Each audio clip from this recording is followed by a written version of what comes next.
Welcome to Flat Earth Debate, Uncut and After Show.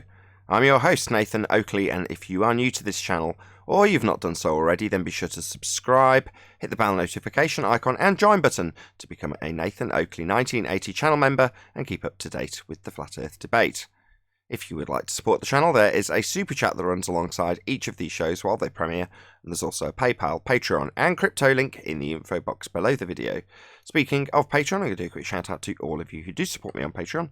So a massive shout out first and foremost to my latest patron, it's Troy, hopefully I'm saying this correctly, Shukar. Hopefully said that correctly. I'm sure you'll let me know if I haven't, but big warm welcome to you, Troy.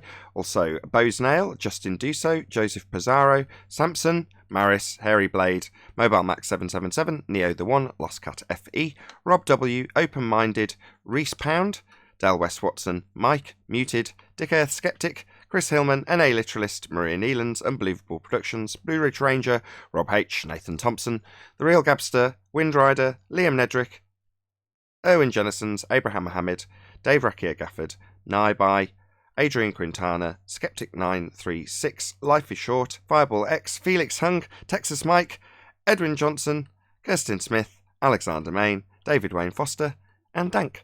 So another massive thank you to all of you for supporting me on Patreon. Also a massive shout out to all of you who are currently supporting me in my GoFundMe campaign to finish off the acoustic treatment in my YouTube studio. So a big shout out to all of you who have hit the link to the GoFundMe campaign. Now I'm going to raise the mic on whoever is in the Discord and Meet room so you can enjoy their conversation while I set it for today's live show. A shout out to Hannah Koala for supporting my GoFundMe. And also shout out to Chris Berry, Rob, Jamal and Abraham have all had shout outs on the last couple of shows, but in the last few hours Hannah and Chris have both contributed to the campaign, so thank you very much indeed. I know what his problem is. He thinks he's so smart, because when you ask him about the pendulums, he said, yes, I know every equation. I bet you don't know one. And that's his problem, because he knows equations that he just thinks he's correct. Okay. Yeah, knowing how... I mean, it's math. Yeah, but the math he was utilising was the math of the drift that you would see in the pendulum. Now, pendulums don't drift, they swing back and forth. The only reason it's appearing to drift in the case of Foucault pendulum is because it's claimed Earth turns underneath it. So that's what he's hesitant to admit, and would rather just ad hom me and say you don't understand anything about it, rather than say, yeah, it's supposed to be the case that Earth turns underneath the pendulum to cause it to seem to drift. Because pendulums don't drift. That's the useful property they're employing. The fact that it doesn't. Well, why does it appear to then if it doesn't? Well, because it's claimed Earth turns underneath it. And if Earth turns underneath a pendulum and a gyro and a football, as per Neil deGrasse Tyson, then Earth turns underneath a plane and a helicopter and a drone and a hot air balloon and a sniper's bullet. And you'd notice.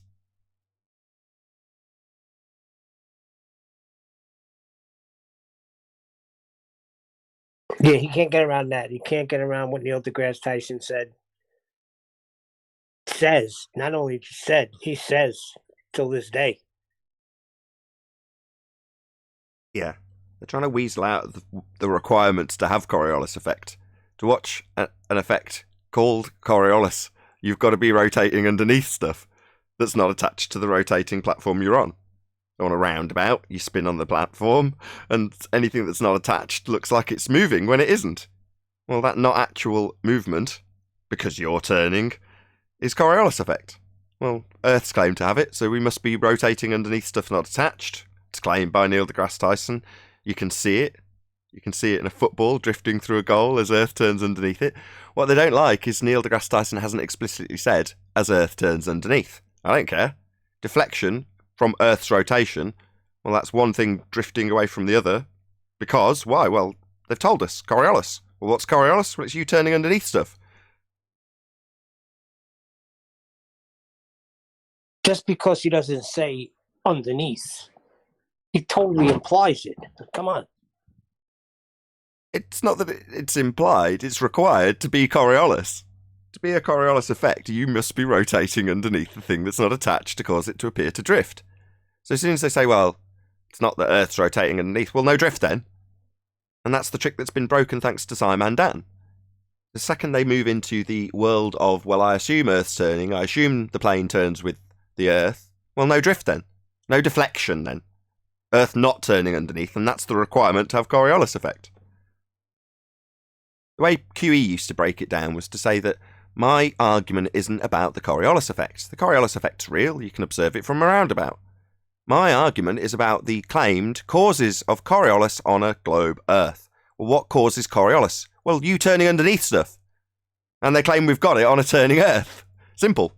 Now, the fundies at trench level have to come here and say, no, you just don't understand the maths. And no, he's not explicitly saying Earth turns underneath. So it doesn't matter. That's what Coriolis is.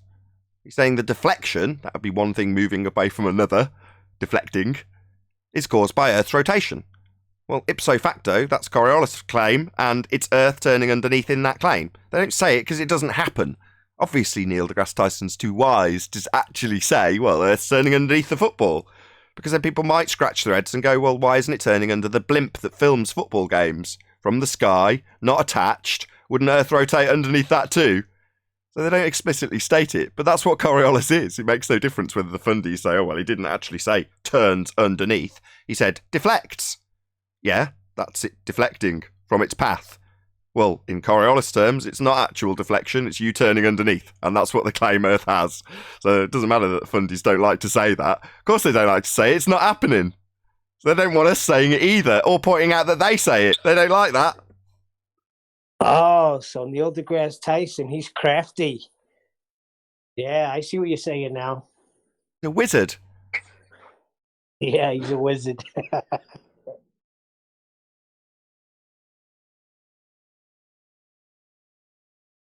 Just crafting That's people's why perception. Rumpus says it's a sloppy way of saying it. Yeah, sloppy. Not incorrect. Just sloppy. Much better to not say it at all. Use words like deflection. And then people don't really know what you mean. And then you can spend all day clarifying what deflection means. Well, Coriolis effect is induced by you turning underneath stuff not attached. It's claimed Earth does that. Neil deGrasse Tyson says the ball deflects. What does that actually mean? It means as you watch the ball from the stand, it looks like it's curving through the goal. It's actually Earth's rotation that's causing it. Well, what is that deflection? Well, it's you on the stand moving underneath the ball. Turning underneath. That's Coriolis effect. Now, obviously, us pointing out explicitly that their claim is that Earth turns underneath stuff, people are going to start looking at the stuff that's in the air and go, why isn't it turning underneath it then? So it's much better to leave that bit out and argue with us about them not claiming it. Because then both sides, us being flat earthers, saying, no, you do claim Earth turns underneath, and them saying, no, we don't claim Earth turns underneath. We assume Earth's turning. We assume there's no deflection because everything's travelling with the turning Earth, I assume. And you've got to argue with me about what I should be claiming and Neil deGrasse Tyson claims. Not debunking it and pointing out that you claim Earth turns underneath stuff not attached. That would shorten flights travelling west. That would have drones whizzing away at 1,000 miles an hour on the equator as you turned underneath them, as they hover. And that doesn't happen. So they definitely don't want that clarifying. That's why Rumpus is so bloody nervous when he comes here at the moment. Yeah, Chocolate picked up on that. He said, why are you nervous, Rumpus? He knows he's on a tightrope between defending the rhetoric and actually debunking Neil deGrasse Tyson in such an overt way that everyone will know it's done, rather than just us pointing it out with him talking through the conclusion that he's actually debunking him when he says they rotate together. Well, no, there's no drift then. No deflection then. That requires him to talk through it. But at the point that he realises he's not getting away with it, he just ran away. He knows that it can only get worse. And he's being allowed to talk so we can hear him say, no, they drift together. Well, it's not drifting, Rumpus. The momentum of the plane is the same as the momentum of the Earth. Well, then they're not deflecting from the ground, are they? So no drift. You're debunking Tyson. Off he pops. He knows there's no way out from there.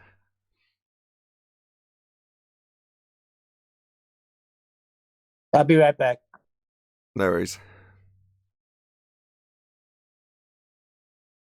Not entirely sure why I've set up so early today, but I have. I think it's because it's a members-only chat day and it's like that much less stressful. Good morning, Nathan. I Good love morning. members only chat day. Hey, man, have you seen Dilly Gill's latest video? Oh, no, you're telling me there's been a Dilly Gill video and I've not caught it? Yeah, dude. Oh, And no. he refers to space as Narnia in the video, too. I thought that was cool. Epic. Yeah. Yeah, he watches the show. Yeah, I mean, I started watching because you plugged him, and I love his stuff, man. It's great. Oh, I love Dilly Gal. He's my favourite YouTuber. Yeah, it's good. I'm surprised I hadn't caught it because I was flicking through subscriptions till quite a late hour. I was editing videos and rearranging stuff because of the OBS crashing. It meant I had twice as much stuff to publish yesterday. And on top of that, I started a GoFundMe campaign, so that added a load of stuff to actually do at the same time, which has just meant a really busy night and a really busy day. Not that I'm complaining. Yeah. I love what I do. Man. Sorry, go on. Yeah. I mean, then you got your family and all that stuff. I'm sure you're a busy dude, man. Well, yeah. I say that because it was so busy yesterday. When it got to about 11 o'clock, you just lose track of time. You're working constantly. You're not paying attention to the time. And my wife was like, I'm off to bed now. I was like, I'm really sorry. I've given you absolutely no attention. She's like, it's all right. I can see you working really hard. I'm like, yeah, I've just got to finish this off. And she's going to bed. And I've hardly spoken to them. Obviously the kids you can't not because they're not going to take no for an answer if you try and ignore them, if you know what I mean. But exactly. Yeah, it's just one of those. I worked and worked and worked all day yesterday. I quite like that. I mean, it's reactionary at the end of the day. If I see that there's some new thing in the media that's going to distract people away from this topic, I totally understand it. But it means I've just got to work a bit harder. And occasionally people come to the comments and they're like, your channel's dying. I'm like, well, actually, no. I pay very close attention to the stats. And if there's ever a drop, I'll do more work. I want to grow the channel. So sometimes that means you have to work harder. But that's what you do, right? That's your job. If it was sales, it would be no different. Suddenly everyone's locked down because of the COVID lockdown, and then you're going to have less people to do business with. What does that mean? Well, you can either tuck yourself up in bed and slowly die, or work twice as hard and figure out a way to actually generate revenue. That's what I used to do in sales, and this is no different. What am I selling? Well, me, my show. And that just requires much more work if for whatever reason people aren't watching. You just got to give them more to watch. Hopefully entice them with something that they might not have been enticed with had you have not made it. Hardest working man in YouTube. It's you, man. Definitely not. I mean, I recently got caught up in a bit of pop culture, which was the Johnny Depp AH. I'll assume that's intentionally being spoken in letters rather than naming because they claim that that'll get your channel shut down or whatever hokey pokey they claim from YouTube. But nevertheless, a court case that was reasonably interesting to me. And while I was watching it, one of the channels was called The Quartering, almost up to, or probably has hit now, about 1 million subscribers. But like me, he's churning out videos. He sees the topics, wants to make a video on, so he does.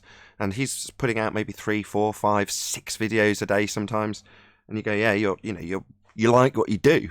So you will churn out the material when there's material to be churned out, even if it means that you're waking up doing YouTube, falling asleep with the laptop in your hand. That's just how it is if you're a YouTuber and you really like doing it. So I don't think I'm the hardest working man in YouTube, but I'm a full-time YouTuber, that's for sure. And when anybody's got anything that they do off their own back, i.e. self-employed, they'll normally put 110% into it. And I'm no different to anybody else who's working for themselves. I'm sure that everybody else who's out there doing their own thing knows exactly what I'm saying. When it's you and you're only responsible for how well you do, you work harder. Yeah, man, that's the truth. That was my life for the past 5 years. Starting my company, just working nonstop. You got to be a workaholic, but you're doing it for yourself, and you look at your kids, and you got to put food on the table. You just buckle down and do it. Look back, and I was like, how did I do all that? And then, yeah, man, I totally feel you. I'm an entrepreneur myself. So I get a lot of support. I mean, because the subject is very close to a lot of people's heart, it means that when for whatever reason I'm not in a position because I'm not 100,000 subscribers or 1 million subscribers and just can afford to, for example, treat my studio, when it comes to a grinding halt because, I don't know, whatever broke last month and this month, a window last month, this month it was a stupid alternator in the car. It's just one of those things that draws a halt to whatever project's going on at the time. And it's like, well, that's directly related to work. You know, this room earns me money and therefore it's important. It's like, I don't want that to stop. Now, does it mean I change subject so that I earn more money from YouTube, or do what I've done and just say, well, in the past, when I've had those sorts of circumstances, some much worse, I've reached out to the community and gone, this is what I'm doing. I can't afford to do it. And the bottom line is, it's because probably, I say probably because let's not get into any speculation, but probably because I'm covering a subject that doesn't get the greatest amount of publicity. Therefore, it's not going to be as rewarding financially as maybe other topics, and people recognise that and support me. And you go, well, for that reason, it's not like I've ever been tempted to go, oh, well, not that I'm saying I'd defect to the globe side, but say I'd cover computers or cover I don't know, acoustic treatment permanently, you know, because it's more profitable. It's like, no, the subject I'm very passionate about, and because my audience is extremely passionate about what I'm doing, in other words, they're equally passionate, they support me in the things I do. And, you know, that obviously goes some to keep me keen and enthusiastic and wanting to put out more and more material, because of the support I get from the community, rather than it just being an outright, you know, revenue increase versus subscribers on my YouTube revenue stats. You know, that doesn't cut the mustard. If it wasn't for the support, I couldn't keep going. So, you know, I'm very, very grateful for everyone who does actually support me in the things I do. And some of them are more frivolous than others. You know, the current GoFundMe campaign, a lot of people will look at that and go, I don't care.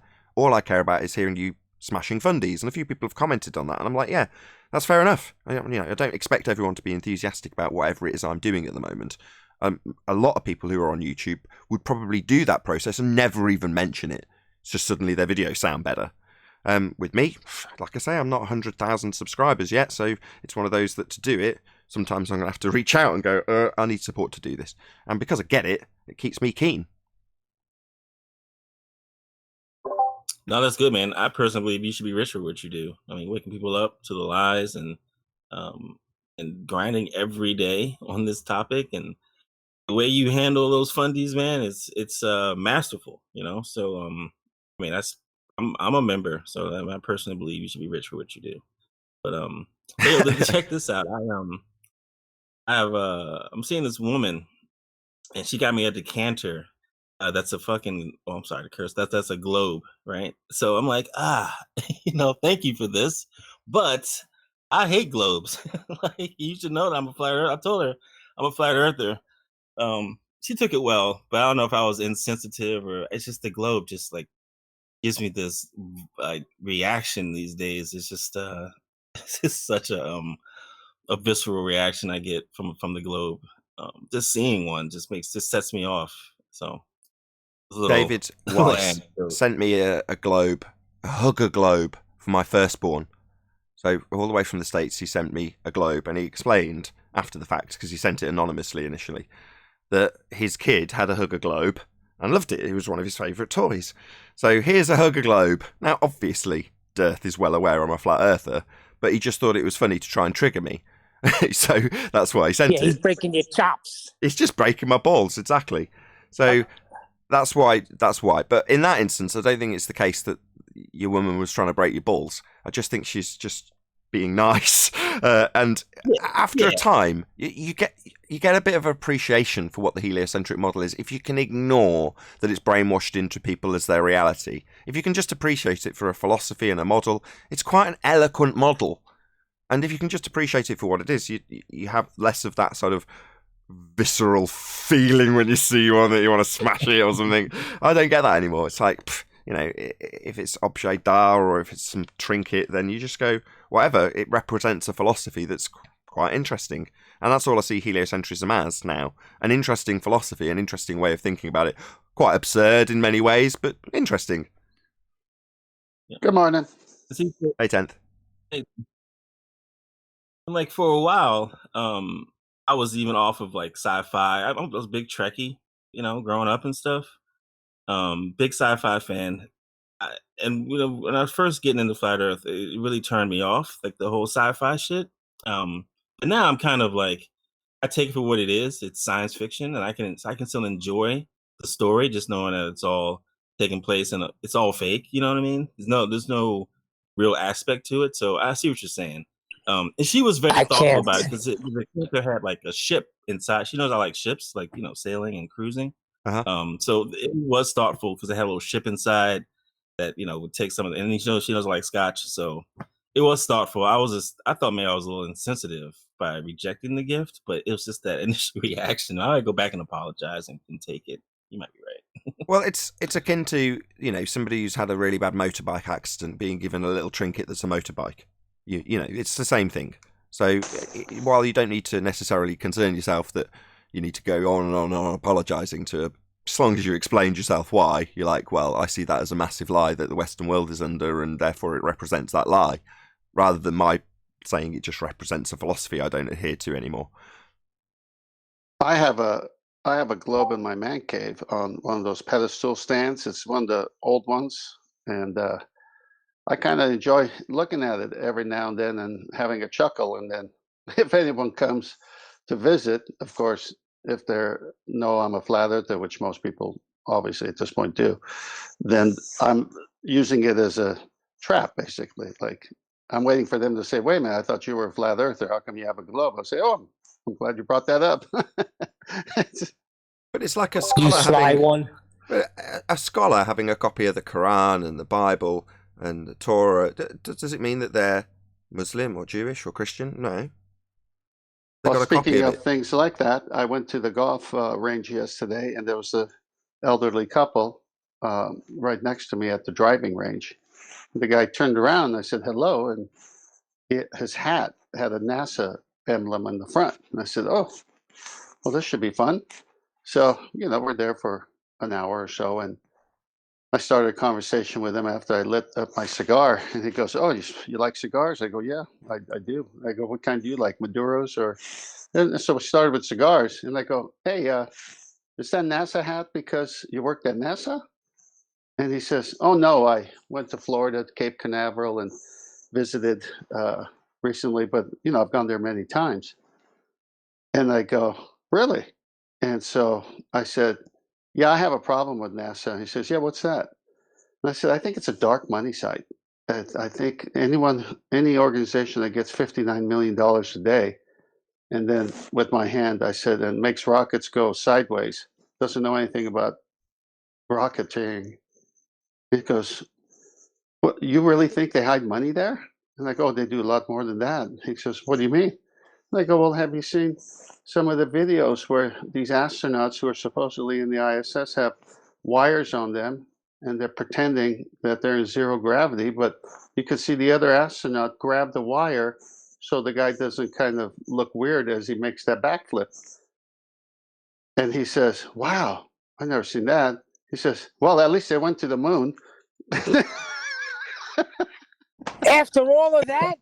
After all of that, he goes, well, at least they went to the moon. At that point, I knew the conversation was over because wow, I just met these people. But, man, I love the subject because it is an instant, what do you call it, gauge to see where people are at in the awake or not awake column of perhaps many other things. It's a pulverizing concept. The whole flat Earth, heliocentric debate, pulverizing. You mean polarizing? No, pulverizing. Pulver. You know when you pulverize somebody? Grind. Oh, as in beat them to a pulp. Yeah, okay. Yeah, that works too. People get messed up when they hear it. Well, it's a subject, unlike too many others, that brings up instant reactions from people. Now, I don't know if pulverize is a word, but that's what we used to say to people. Hey, I'm gonna pulverize you. Well, Nathan's sitting up on the couch, it looks like, and he's got the... Yeah, he's chilling like Mac Daddy. Who's Mac Daddy? It's a saying, like when somebody's just chilling. So he's chilling like Mac Daddy. I like it. I know. I'm just having fun with you. How you doing today? Well, I don't want to say, but it's been good news. I'll talk to you later about that. Well, maybe tomorrow after Thanksgiving. But good news yesterday, boy. Good. Yeah. You know what I'm talking about. Yeah, that's fine. Hold off. It's Thanksgiving patient. today, right? What's that? Yeah, Thanksgiving today. Is it Thanksgiving today? Yes. Happy Thanksgiving. Yep. Thank you. Thanks. Thanks for watching my turkey recipe. Yeah, I did. Yeah. It came out good, man. Ooh. It is so juicy. I just took mine out of the brine. Had it brining for 24 hours. So I just took it out now. What was that from Discord? Say again. No, I was saying I've been brining the turkey for the past 2 days. I got my Creole butter injection in it. I'm gonna fry that bad boy up. It's gonna be good. Frying it? Yes, sir. I never had turkey. It. I keep hearing about deep fried in peanut oil, right? Yes, sir. The way to do it. I did. Best turkey. I used to raise turkey. Go on. Race them? No, I'm sorry. No, I said I raised turkeys, and I got my turkeys up to 40 pounds. They were so big that you couldn't even put them in the ovens. The ovens weren't big enough. You can't even get a pan or anything to contain it. So I went YouTube to see how people cook, turkeys, the different ways, and I saw the frying way and everything. But then this guy had a trash can turkey, and what you do is you get a trash can, the galvanized ones, and you preheat it, get all the oils off it. Then you make a little stake in the ground with one of those bundt cake pans to catch all the juices. And you put the turkey in there upright, stuff it, do everything, hit on the outside with the garlic butter, and all any way you want to do it. And then you put the trash can over it, and then you put a bed of hot coals around it and some on top of the trash can since it's upside down. And you cook exactly 7 minutes per pound for that turkey. So my very first time I did this, I wasn't sure because I'd never done it before. And so the anticipation of pulling that can up to see what it looked like. And, oh, by the way, you put a can of beer in the middle of that bundt pan too for the moisture part. And it turned out so good. And I mean, everything was just falling off. So if you want to see how that's done, just type in trash can turkey and you'll see videos on YouTube. I'm gonna check it out. Sounds great other than the title. I mean, obviously it's being done in a metal trash can, so that makes sense, but that's the only thing big enough. I mean, have you ever seen how big a 40-pound turkey can be? I'm just getting over the fact that you now actually mean raise them. I heard race them. I'm like, you race turkeys? No, well, you know what? It got to the point when they were younger, I was chasing them. But as they got older, they got so heavy that I said, man, this guy's ankles are breaking. They were all wobbling because they can't even carry their own weight.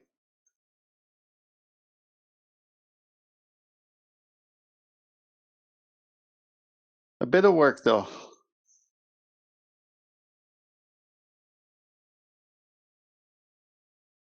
Was the guy, Cigar NASA guy, a contact that you now made, or was it just a fleeting conversation that you had with him? That's just fleeting. I wasn't going to go into the moon landing after I got him. I mean, he was polite, and I was polite, and it wasn't anything other than a starter conversation. I might see him at the range again if I go, and we'll say hello and talk about cigars, and I'll see if he brings it up. I mean, obviously, yeah, I feel comfortable. You have to gauge the conversation based on every conversation, and I'm not saying you should have done anything different, but maybe if it was me having that conversation, the way I might have left it is said, "Oh, when did you last watch the actual moon landing videos?" Just leave it at that.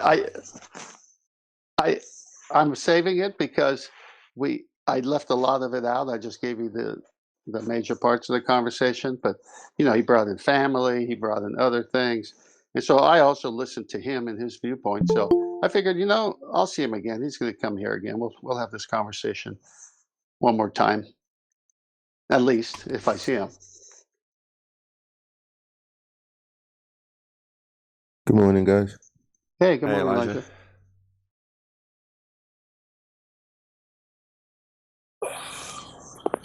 Eli, what's up? What's going on? I'm still on my moon rants. Moon rants? Moon rants? Yeah, I remember you telling me that the moon phases work, and I'm like, no, the hell they don't. Okay. Am I going to be corrected about the heliocentric model and my apprehension that it actually works in some respects? Because I'm pretty sure it does, but we'll see. Hopefully. Well, check this out, and hopefully I can get this out before my girlfriend comes in, because then, I kind of got to be sneaking on this. But What I'd suggest, can't miss a show. Just before you do, what I'd advise, just get some porn up, just in case she runs in, just put that on screen. When she... Distraction. I wasn't looking at flat Earth, I was looking at Anything porn. better than flat Earth. It was porn, it was porn. It wasn't flat Earth. I've often said the phases, it doesn't work on a if we were on a globe. It's geometrically impossible, because you have the moon lit to the west in the phase that the sun left when the sun is to the east of your geographic location. For whatever reason, that's a hard thing for people to understand. So I was looking at it this morning, and I'm like, okay, well, you know what? If you look at the moon phase, again, it's lit to the west. It'll be coming in at sometime around 3:00 this afternoon here in New York City on the East Coast. Here's the problem. So moon set is around 3:07 in the AM. In that same phase, when in Eastern Australia, it would be, what time is it?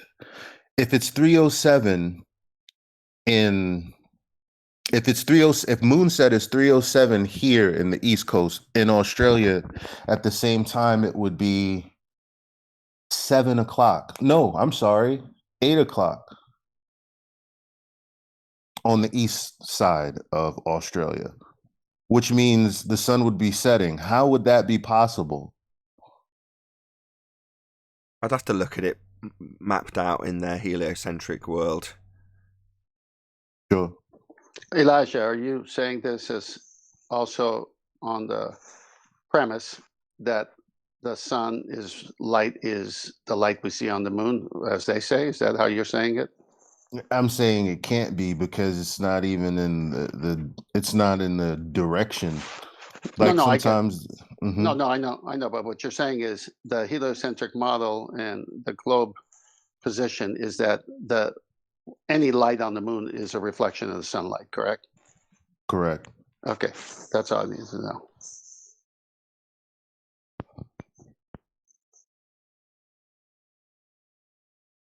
Hey, Adam. Afternoon, guys. Hey, Adam. I won't miss doing? anybody saying hello How now, you doing, because Elijah? it forces me to actually admit you to the hangout. So, with your permission, I'm just going to continue to call what we're talking on now hangouts. Yes. You don't like the meat puns? It was that bad? No, I don't.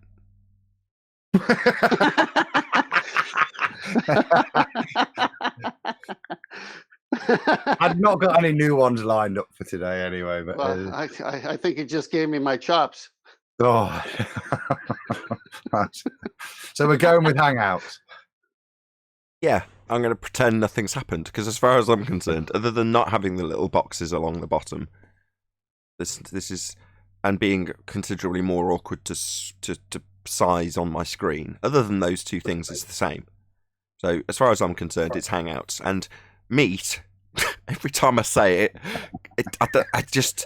I just chuckle, or I think that sounds stupid, and it throws me every time I say it. I agree. Hang out to this. Or the hangout. We hang out. Well, why don't you just say the meetup? Because it's even worse. Gone vegetarian. The meat hang. Oh, please. This is why I'm just going to call it the hangout. Massive thank you to everyone in the Discord The hanging meat. and G Plus Hangout. That's what it's going to be called. About the abattoir. Oh. I could just call it Google. I could just say Google, couldn't I? Yeah, you could. Massive thank you to all who joined us from Discord and Google. Yeah, that's good. It's Google. Like calling Skype Microsoft, though, isn't it?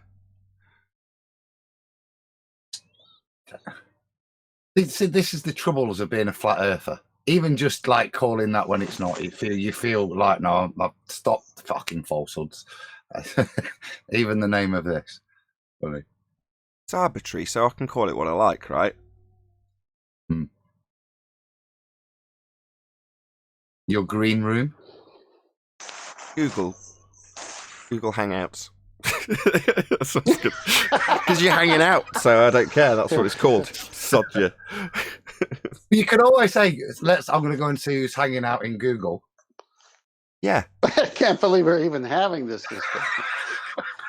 It's important stuff. Oh, yeah. Yeah.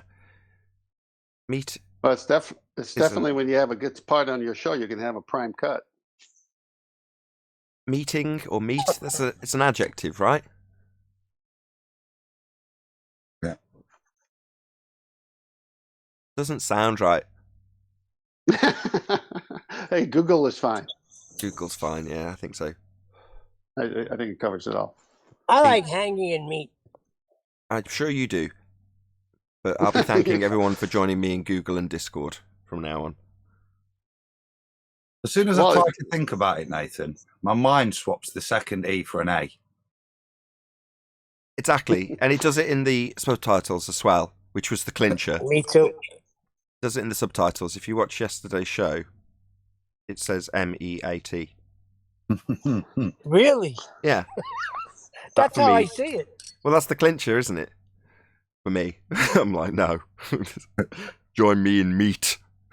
Well, we can do it. We can do a George Musser. You can think of meat as hangout, if you like. Just But Google. it's not. I'm going to call it Google. And if I slip and say hangouts, I'll be like, no, we already discussed this.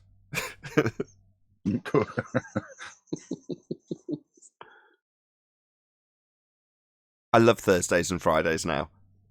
At first, it was like, I can't remember the initial reason why I did a members-only chat, but I did. And now I actually look forward to the shows with members-only chat.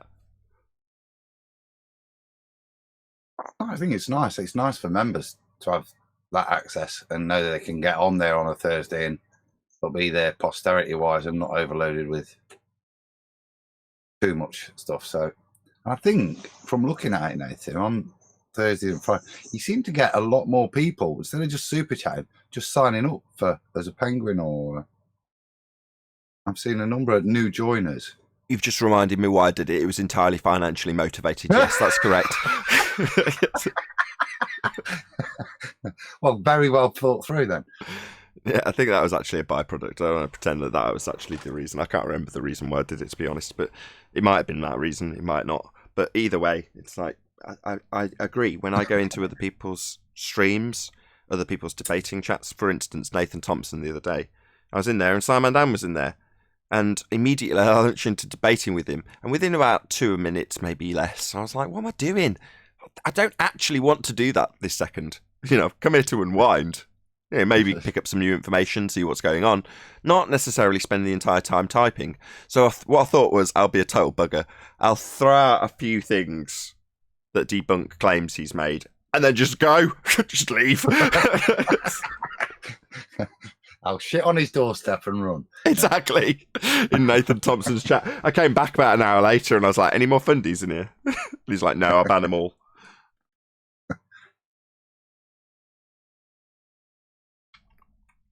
Time. Still got a couple of minutes.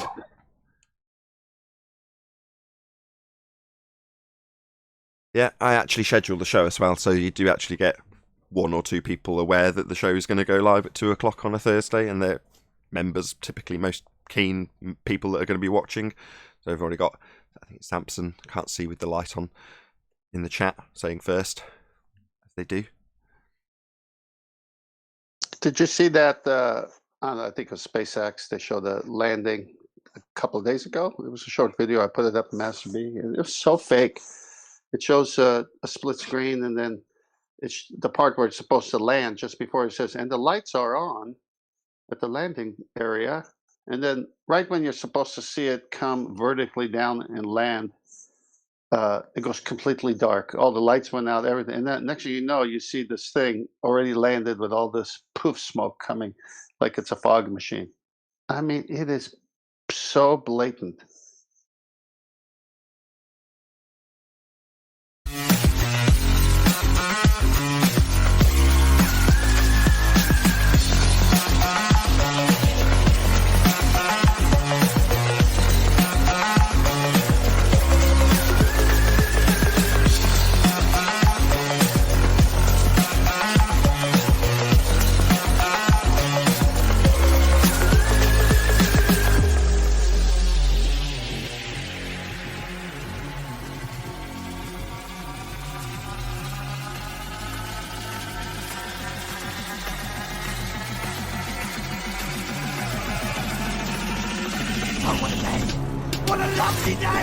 Welcome to Flat Earth Debate Live. I'm your host, Nathan Oakley, and if you are new to this channel, or you've not done so already, then be sure to subscribe, hit the bell notification icon, and join button if you'd like to become a Nathan Oakley 1980 channel member and keep up to date with the Flat Earth Debate. If you would like to support the channel, there is a super chat that runs alongside each of these shows while they are live. There's also a PayPal, Patreon, and crypto link in the info box below the video. Most importantly, if you'd like to join the discussion, simply mute the page you are currently watching, then click the link in the info box below this video to join the panel and express your views on the nature of Earth. If you do join, please don't swear. If you do, you'll be ejected, and if you are, please don't try to rejoin the stream using sock accounts. You'll be warmly welcome back on the next stream. Please also share the show on social media. Sharing the show obviously increases the live audience, but this in turn increases the chances of a more diverse panel, so please share the show on Facebook and Twitter. One last time, if you're new to the channel or you've not done so already, then be sure to subscribe, hit the bell notification icon and join button to keep up to date with the Flat Earth Debate. Now, we are joined by the Adam Meakin, Neil, 10th Man, is that it? Elijah, and a whole bunch of people in Discord. So welcome one and all. Good night, guys. Hello. Happy Thanksgiving 2020.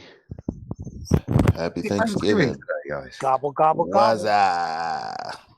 Oh, apologies then. Happy Thanksgiving, guys. I didn't Indeed, I didn't realise it was today. For those of you Thank watching you. live in the States, happy Thanksgiving. It's probably early morning for anybody watching over there, but yeah, happy Thanksgiving to you all. Do you know what Thanksgiving's called on in the UK? Thanksgiving. No, we call it Thursday. Thursday. Thursday, that's right. Say, Call it Thursday. Any evidence of a physical geometric sphere edge horizon, formerly known as Earth curvature? Not from Hangouts. not from the hanging meat. Right. In the pre-show, we discussed dropping the current title of Hangouts, which is what we're in. We're in Hangouts, right? This is a Hangout. We're all hanging out, so it's Hangouts, right? It's not meat. From now on, it's not meat. So no more meat puns. I'm sick of them, right? It's just going to be called Google or Hangouts because it's basically the same thing.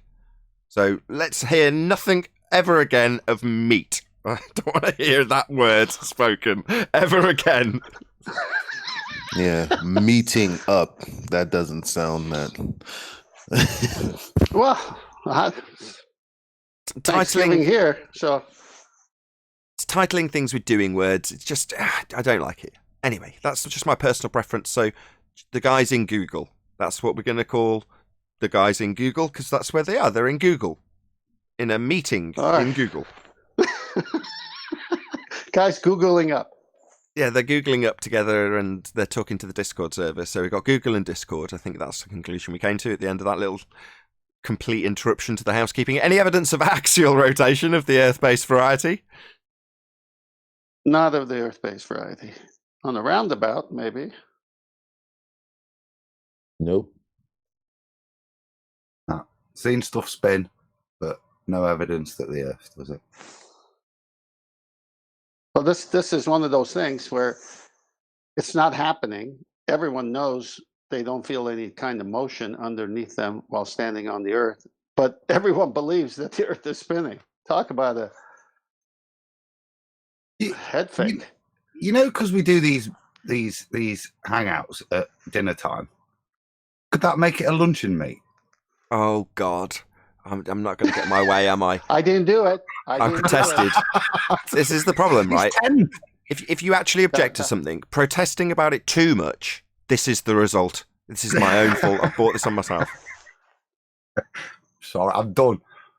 Okay, Adam, I'm glad you finished it, but it wasn't me this time. I'm just upset because I didn't think of meeting up. Okie doke. Any evidence of the distance to the sun? No. No. Not from Nottingham. Any evidence of a self-perpetuating molten iron core at the centre of a presupposed spherical Earth? Well, it's a presupposed molten whatever because everything's in the drawing. They have no way of knowing. It doesn't even sound right.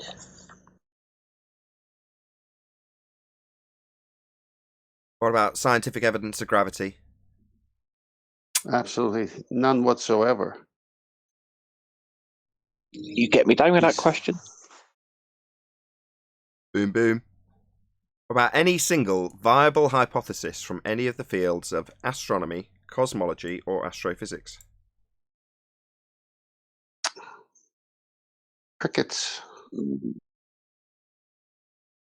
That'll be a no. Any evidence you can have gas pressure without the necessary antecedent of a container to press upon? This is another slam dunk. Every time they try to say, yes, we can, they have to come in with a container full of gas to prove you can't have gas pressure, that you can have gas pressure without a container, but they came in with a container with gas and then show it in the 3 or 4-sided container with the top open, which is so silly. I think the clue is They'll in the never question. say that because the stakes are too high.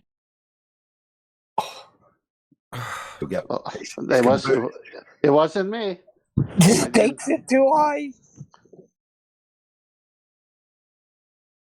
I think that's it. I'll get us back on track, Nathan, and say that the clue is in the question. Necessary antecedent. So Flatsoid, when he joins, if he joins, released a video debunking somebody who I'm sure I've seen him before somewhere, but I can't really remember who he is. Nevertheless, a guy making a pot noodle with a kettle and then showing a picture of presumably an Earth curve edge, presumed horizon. I didn't really understand what was being claimed. What I did know was that there was a kettle being boiled, so I asked Flatsoid, does the gas coming out of the kettle go down, go boom boom, like bouncy balls poured into a fish tank? I saw that video. It was strange. I still don't know what to make of it. he is south of the equator, though. So does that mean paper goes the other way? Other than that, bounces. As far as I was aware, the bouncy ball analogy had gas going downwards, not upwards, as you would observe from a boiling kettle. Well, let's ponder this for a bit then. This, haven't we? The only vector it can't do, a boiling liquid, is down, because it's precluded from going down by re-emerging back into the liquid. So it's the only vector an escaping water molecule can't have is down, because it re-emerges, but it goes back into liquid state if it goes and follows that vector initially. Obviously, once it then goes off, it can have collisions which will create that, but it's the one vector it can't have upon phase transition.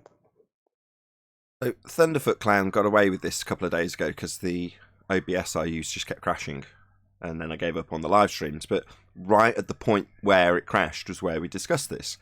So as far as I'm aware, Thunderf00t's come out with the assertion and a video demonstration of gas go down, go boom boom like bouncy balls poured into a fish tank, and then subsequently doubled down on it and just reasserted the same thing, and then has presumably moved on. Now, I don't know about you guys, I was pondering this the other day, because his whole shtick is to go out and to show how people are being charlatans, how they're utilising imagination to sell a product. Now, in the case of Thunderf00t, the product he's selling is heliocentrism, in actuality his religious belief. And he's used a false equivalence to make an analogy that isn't correct. In fact, it stands in complete violation of gas behaviour. Now, to my knowledge, that's a guy who calls out people based on fundy faith and lies and zealotry and deception and charlatanism, being a fundy zealot charlatan deceiving people with nonsense. Correct me if I'm wrong, but that is the current scenario and situation with Thunderf00t Clown. Yeah, not only him, but all of these, Neil deGrasse Tyson and everybody else who double speaks. All double speakers do what you just said. Sure, but in his particular example, he's out calling out others for their doublespeak and their false claims made with false examples. That's his shtick. So he's right, but go on. No, you're right. No, you're right. But that's the same thing as why I equated it to all double speakers, is because they have two positions. So his position is, my show's about calling other shows and false narratives out, and then he does one. So doublespeak, hypocrite, whatever. It just doesn't hold water. I mean, there's no way. The guy could be, saying this is a absolute position I'm taking, and there's no deviation from it. And then he just goes and does the same thing that he calls other people out for. Yeah, well, precisely. The people who he challenges undoubtedly come back and reassert their claims in the face of his stark evidence that proves them wrong.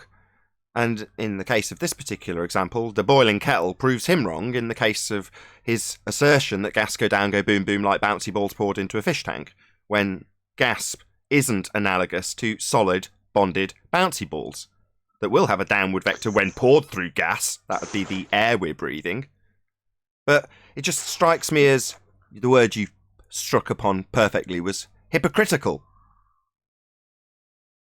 Well, yeah, because they switch from being objective and honest and taking each question about any subject objectively, and they immediately kick into a biased position of defending something they can't give up, the globe. So then they offer a defense for the globe, and it sounds so stupid and silly that they're just like almost blind to it. Okay. Well, Rumpus came on yesterday, right? And we were just trying to talk about one thing: Earth rotating underneath an airplane. And he wanted to go into his long, diatribe. I said, Rumpus, just before you do that, does the Earth rotate? Is the Earth turning? And he finally said he did. And then it was over then, because then it's got to rotate under an airplane or anything not attached to it. Shout out to Unusual, is it Veracity? Welcome to Penguin. But this is something that I feel when a PhD who's using his academic credentials to highlight people's charlatanism should be held to a higher standard than your average Joe Fundy like Rumpus. PhD isn't the same standard as far as I'm concerned. He should be addressing this stuff. Now, a couple of days ago, actually on the same show that crashed, we went through another chap who's a challenger to quote-unquote Professor Dave, or just Dave as we like to call him. Well, he's presenting his evidence with detailed citations and debunking the false claims made by a non-professor. Well, in this case, we've got PhD Thunderfoot Clown asserting abject stupidity to hundreds of thousands of people based on his religious fundamentalist belief in a sky vacuum that stands in violation of the second law of thermodynamics. And as far as I'm concerned, just doubling down on your original fundamentalist assertion, if you're a PhD and held in esteem by the public, you need to address it. You need to do something, and, you know, I've obviously not let this go since it first came up. What do you guys think? I wonder. I agree. I wonder with what we were talking about with the Professor Dave stuff, whether it is actually just a reflection of their understanding, and that they've not. Because I think if I think back to myself 5-6 years ago, I'd have probably made those stupid assumptions because they were the demonstration I was given at some point. Oh, and it looks pretty. But if you're going to enter this arena, for me, particularly as you say, if you do hold that qualification of a PhD and you're going to wave it around, you know what I mean, as you then criticise others, then really you should be held to ridicule for what is a very piss poor demonstration. I mean, supposedly you're supposed to be demonstrating kinetic, elastic collisions, aren't you? Whereas in actual fact, drops those particles, every bit of it's inelastic to the point that they all sit at the bottom of the tank after a second. Do you know what I mean? So it's such a bad example, and frankly, demonstrates the complete opposite of what he's supposed to be demonstrating. That, yeah, if you're going to fluff if you're going to get your guns out, your PhDs, then you deserve. Oh, more importantly, if after you've been shown that it is a load of twaddle, you should have the humility to correct it as publicly as you correct other people.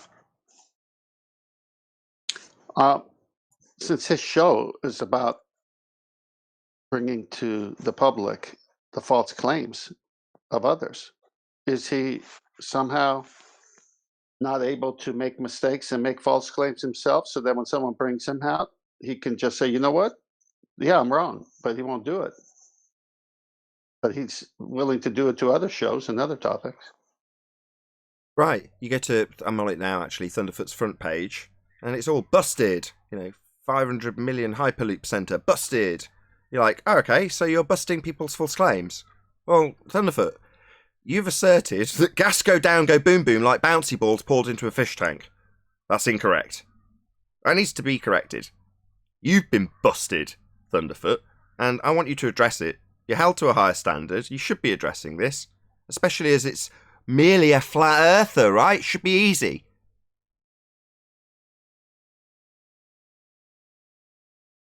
Yeah, looks like we've been going after them. They don't come to the show hardly ever now, but when Dr. Becky puts something out, or some of these other ones, Neil deGrasse Tyson says something, Bill Nye, etc. Now we're calling them out. We're on the offensive, going after them. Not that we never were, because we'd always talk about their latest, YouTube thing or article. Danny Faulkner comes to mind. All these people from different parts of this topic, PhDs, making stupid claims, like the one with Danny Faulkner saying there's a vacuum in the middle of the air where an airplane is. And it's not considering what the wing does in causing high and low pressure. But he says that's like the vacuum in space. That's what he's trying to get you to think. Nonsense. They've got plenty of measurements of pressure, so having a pressure difference, they try and convince you that that's actually a vacuum, because we equate that to a vacuum. So therefore, if it starts off at a low-level vacuum, there's nothing to stop you assuming that going higher will make it even lower, and eventually be nothing, and then eventually be so powerful a vacuum that you couldn't even recreate it on the surface of Earth with 6-foot walls. But that is assumed to be your sky, because we can measure varying levels of pressure. In other words, they equate vacuum with gas pressure differentials. okay, that doesn't make the sky a vacuum, because if it was, the gas we breathe would fill the space. Shout out to Guns of Navarone RMP for joining as a lion. Or upgrading to a lion, I should say. For me, that's another one they use, because they like to use the way it's more vacuous, that area above. But it's another one for me that exemplifies the power that you get with gas pressure. Just simply by passing the air over that wing and creating a differential in the two air pressures, it lifts the plane up. You know, that's how powerful these forces are. That's what, nothing's going to stop these gases moving, other than a physical object. Then if you can create a differential that much just by passing the air, it will actually lift the plane. Yeah, that's how powerful it is. So this supposed force is then stopped by gravity when it reaches a magic line.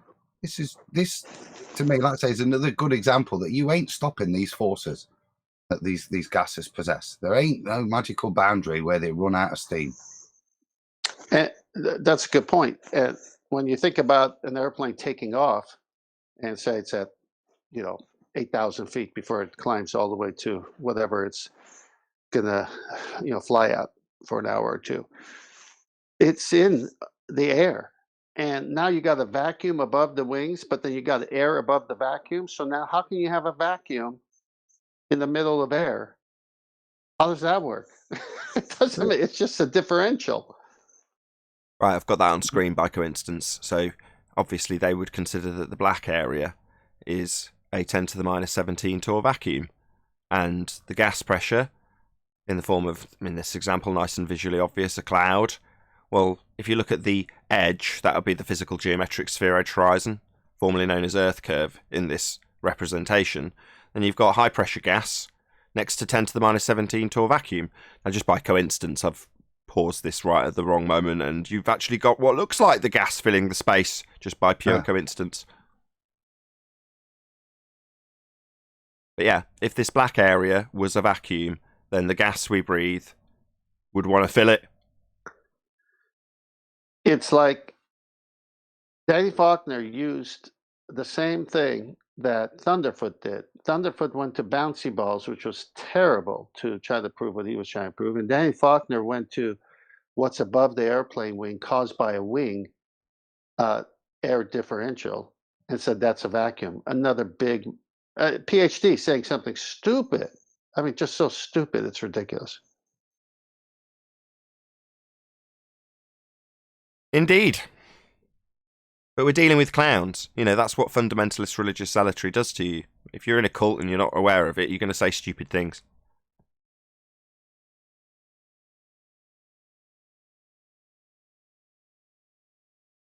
And it is like being... I was just going to say, it's like being in a cult. The more I assess globe earth fundamentalist religious zealotry, the attributes that the people have who come to defend it are like cult members. They accuse us of it too, and occasionally. They do defend it. Say again. Said they do defend it. People in cults defend their cults.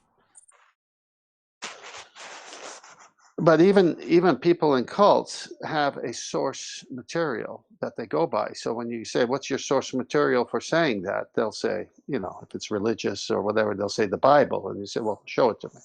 It's not there. This in the field of science, natural sciences, whatever. Why do you say that? Well, it's what my textbook showed me when I was getting my PhD.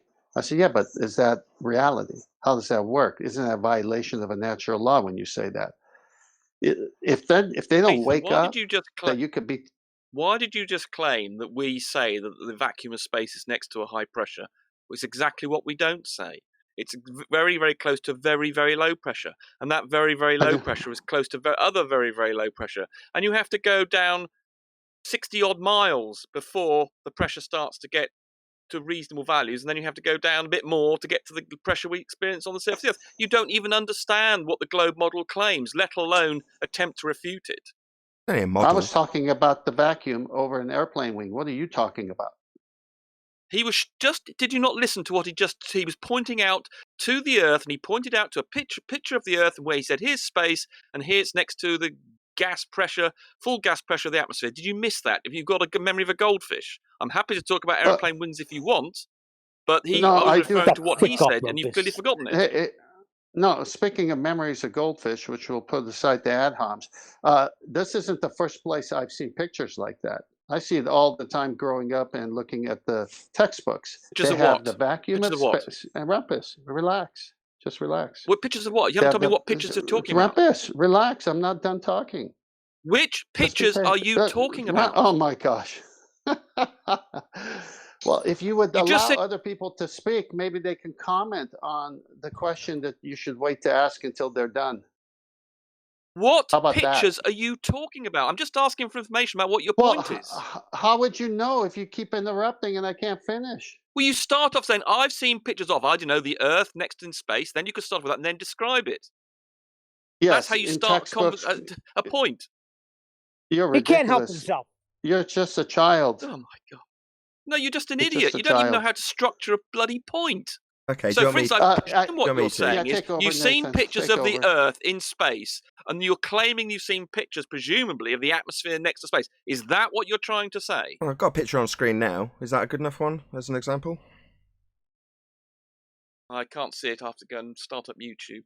No worries. While you start up YouTube and have a look at what's on screen, maybe you can clarify verbally. Is the sun claimed to be in 10 to the minus 17 Torr vacuum? Space is very low. I mean, it varies, but yes, it's almost a vacuum. Yes, so space is the sun in claimed in your model to be in 10 to the minus 17 Torr vacuum? Well, the pressure next to the sun is slightly greater than that because it emits material. So it's not quite sitting it, but yes, the space around it is effectively a vacuum, yes. Okay, so we've got Rumpus making clear that the sun is claimed to be in 10 to the minus 17 Torr vacuum. Here's a picture of the sun, and here's a picture of high pressure gas. And it's claimed by Rumpus that this area is a vacuum, 10 to the minus 17 Torr, as per the rhetoric of heliocentrism. So we have high pressure gas and a 10 to the minus 17 Torr vacuum, and gas not filling it. Now he's going to say, well, it gradiates to this. All right, well, this is still claimed to be 10 to the minus 17 Torr, and this is definitely high pressure gas, and according to you, this is a vacuum, and this gas isn't filling it. That violates the second law of thermodynamics. If the sky was a vacuum, then the gas we breathe would fill the space. Forces, Nathan, that pulls you down to the ground. What do you think that's called? What do you think that does? And it does the same thing to air molecules as well. Oh, does gas go down, go boom boom, like bouncy balls poured into a fish tank, as asserted by Thunderf00t? What do bouncy balls do when they hit the ground, Nathan? Is gas like solid, bonded, bouncy balls, as asserted by a PhD clown called Thunderf00t, who asserted, with demonstrations, that gas is like solid, bonded, bouncy balls when poured into a fish tank? My question is gas like solid, bonded, bouncy balls? Bouncy balls do when they hit the ground. Is gas like bouncy balls? Exactly, yes. No, gas is unbonded. You are stupid, and as a flat earther, I feel it's only right I educate you. Bonded bouncy balls are solids, a completely different state, not the same phase as gas. Gas is unbonded and expands in all directions. Have you never boiled a kettle? The gas is not going down like a solid bonded bouncy ball because that's a solid and behaves like a solid.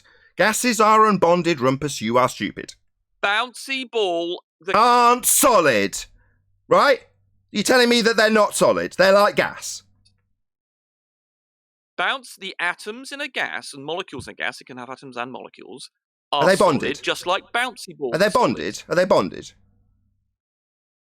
They are solid things. The fact that the ball is made up of little bits of things is irrelevant. We're talking about the behaviour of the ball as a macroscopic thing. We can't see atoms. So to provide you with an analogy you'll understand, we'll say, pretend the whole ball is a solid one thing, just like an atom. That's the analogy we're making. And it behaves. And remember, we're talking about the behaviour.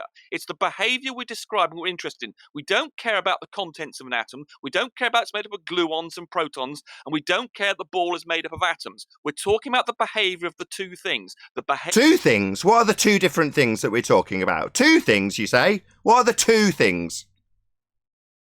I missed that because you overtalked me. You said two things. So we're talking about solids and gases. Two things, right? The atoms inside a gas are just as solid as the atoms in a solid. Oh, I see. You're convoluting between inter and intra intra-molecular bonds then? Convoluting means, do you? You're talking through me when I point out what you're convoluting. You're trying to convolute between intra and intermolecular bonds, right? I'll say it again, a bouncy ball. You ignored me! So you're equivocating, and you're just going to ignore me clarifying that by talking through me and ignoring me, right? What a coward! So what Rumpus is doing is he now continually talks through me, because he's not going to listen from this point, he's been pummeled, is he's trying to convolute between inter and intra-molecular bonding. Now, at a fundamental level, intermolecular bonds aren't going to be equivocated between gases and solids. But obviously Rumpus isn't going to listen to a word I'm saying. He's just talked non-stop through every word I've just said, because he's an abject coward and knows that this is the point his argument dies. So he has to constantly talk from this point forward, so he doesn't have to listen to me and therefore address anything I've just said. He won't repeat my pointing out that he's equivocating with inter and intra-molecular bonding. He's not going to acknowledge that ever. A separate ball is analogous to a separate atom. There are no bonding issues to worry about. Is that an inter or intra-molecular bond that you're describing? We don't need to worry about any of We don't need to worry about it. It's just my debunking of your point that you're using, so we don't need to worry about it or answer it, right? You utter coward. You're getting pummeled by a flat earther again. the molecular bonds in a gas. Are they Otherwise it would be intra? a solid. Are they intra or intermolecular bonds between gases? Well, an intra is inside the molecule. If you have a single atom, there's nothing for it to be bonded to, so you don't know what you're talking about. So is a gas feeling the effects of intermolecular bonding or not? Atoms and molecules in a... Not listening to me. Clarifying my question. He's just talking through the end of it, ladies and gentlemen, because he knows he's getting pummeled. What a coward. So I'm trying to clarify whether or not gases have got intermolecular bonds or not. And he's just talking through me, so he doesn't have to answer. What a complete bitch. Bonds in a gas, you twat. There are no intermolecular bonds in a gas. That's what makes... And are there intermolecular bonds in a solid? You're a liquid. He's not listening. So we've established that there's no intermolecular bonds in a gas. Thank you very much. So to be comparable, solids have no intermolecular bonds also? There are no intermolecular bonds in a gas. And what about a solid? Has a solid got intermolecular bonds to make it comparable to a gas? There are no intermolecular bonds in a gas. Yeah, I know. That's what our argument is, yeah? It's not bonded like a bouncy ball that does have intermolecular bonds. But you just seem to be ignoring me because you're a coward getting completely pummeled by a flat earther. And as pointed out, your equivocation between inter and intra-molecular bonding at an atomic level. Now, gases don't have any intermolecular bonds, and solids do. So therefore, solid bonded bouncy balls are not analogous to gases. Because they're separate. The separate atoms in a gas are not bonded to one another, and that... Like bouncy balls are. Bouncy balls are bonded, though, aren't they? That's our point. Maybe ignore it. I missed you over talking. I know you're stuttering now, bitch. That's right. Bonded bouncy balls, though, right? Solids are bonded, though, aren't they?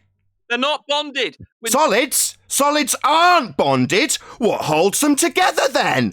You're telling me solids aren't bonded? Wow, another demonstration of Rumpus's abject stupidity.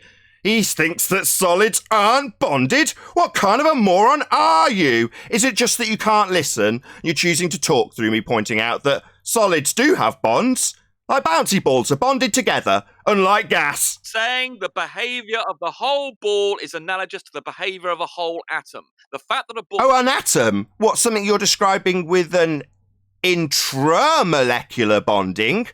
Well, solids don't have the exact analogous comparison when you say that one atom of gas does have intramolecular bonds, but doesn't have intermolecular bonds, as does a solid, making them incomparable, different states.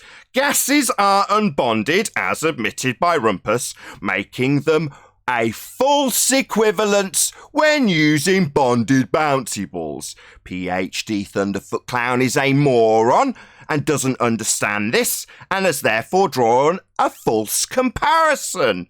bonded bouncy balls aren't like unbonded gases.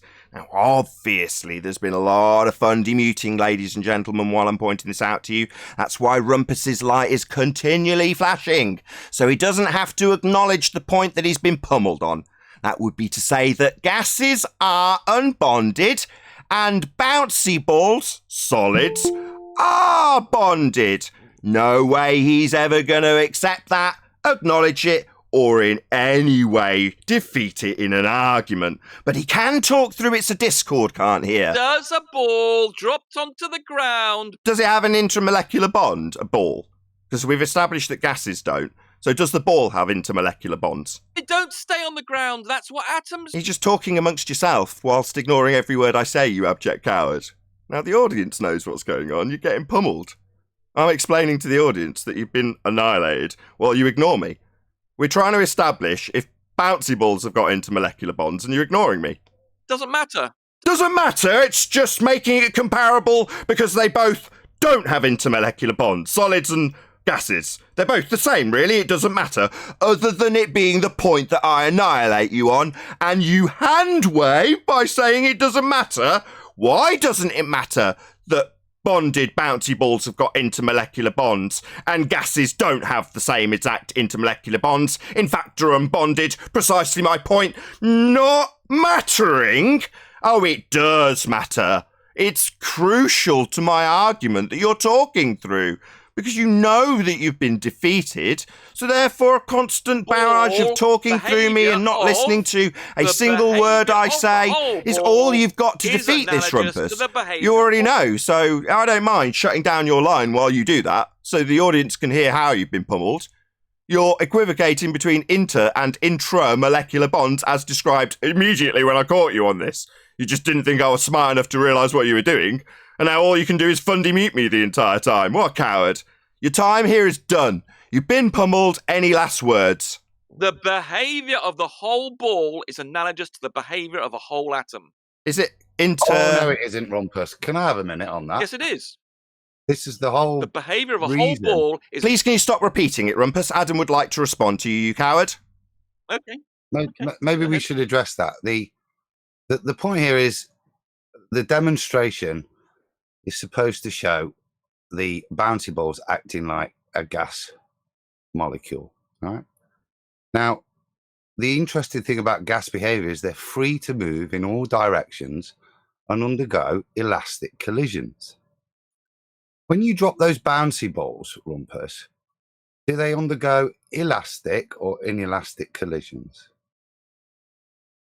A very bouncy ball does do something very close to elastic conditions, and that's why the analogy So is not inelastic then, yeah? enough. It's good enough. Yeah, so inelastic, Nathan. Very it's close not good to enough, elastic. and this is why. So I'll get on to the next point. Because it's inelastic, and because the bouncy ball behavior isn't analogous to gas behavior, if it was, when Thunderf00t dropped the bouncy balls into the container, what would have happened if it was analogous is the bouncy balls would bounce around until entropy took over and the vector paths of the bouncy balls would all leave the container. But they don't do that. They all just plump to the bottom within seconds. Now, if it was analogous to gas, after a short amount of time, you would see less and less bouncy balls in the container. They would all fly off because it's not sealed at the top. Okay?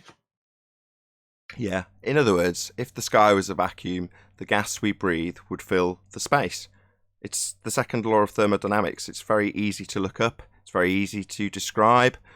But if you equivocate gas that's unbonded at an intermolecular level with bouncy balls that are bonded at an intermolecular level, you can make gas go down, go boom, boom, when a kettle debunks that. To talk to you in everyday objects because you're a moron. We have to talk to you in Now, it's just straight into the ad homs, Rumpus. I'm going to have to remove you because you didn't listen to a word Adam said. You spoke through it the whole time. I put my mouse next to you for the audience just to show that you weren't listening.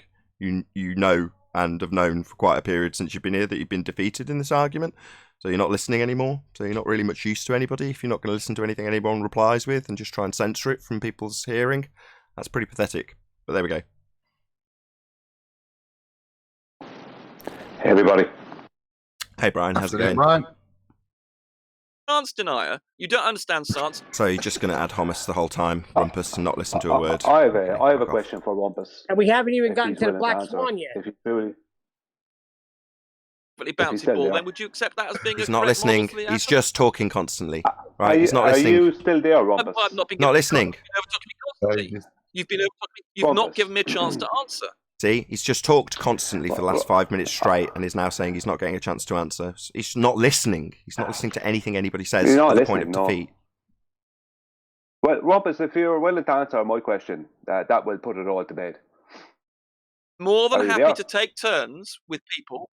More than happy to take turns, but I don't get a chance to finish my answers. Okay, So the 60 bouncy seconds for ball Brian. analogy You didn't is let him- fine. Okay, Brian. Not Shush. perfectly Discord.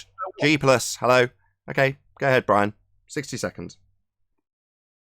Okay, Rumpus claimed that the atmosphere, which is begging the question fallacy, but just by that word alone, gradiates from ground level pressure right up to become a vacuum, eventually becoming a vacuum of space, 10 to the minus 17 torr. So that's a 760 torr at ground level becoming 10 to the minus 17 torr gradually. So now I would like Rumpus to provide me and everyone else on the panel with a physical demonstration of a gas pressure gradient being created within a vacuum chamber without solid containment between the gases and the vacuum. As that would prove The thing is, his point. right, but the trouble know- is you need gravity, because gravity is a very special force. It acts on each thing individually, like That little is the end of springs that. acting on all the molecules. And if you understood about potential energy and kinetic energy, you do require the gas molecules running around the atmosphere, running about 500 meters per second. And I they will, if you were asked to you throw, not if for you, an explanation. I asked you, can you I'm trying to provide give you a an answer. You're demonstration, interrupting not me. explanation? Brian, I'm trying to answer here. If He asked for a demonstration, though. He didn't ask for an answer. He asked for a demonstration. Brian, if I were to throw a ball up at 500 meters per second directly upwards, how far do you think it would go? I'll tell you what, I'll answer the question for you. Why? I Why are don't you care. answering your own question? What a scumbag. So the first thing we need to establish, Rumpus, while you Because talk I'm through everybody, I explaining- thought you just asked a question. You're not willing to get an answer? So the first thing I'd like to establish with you, Rumpus, is does this ball, like a gas, have intermolecular bonds? Doesn't matter. Oh, right. It's only the definition of the destruction of your argument. Not irrelevant. We're talking. Not relevant, other than gas is unbonded and the bouncy ball in your analogy is bonded. It's just the defeat of your argument. It's not that it's not relevant. It's where you get pummeled. But you don't have to like it. I don't mind. That's okay.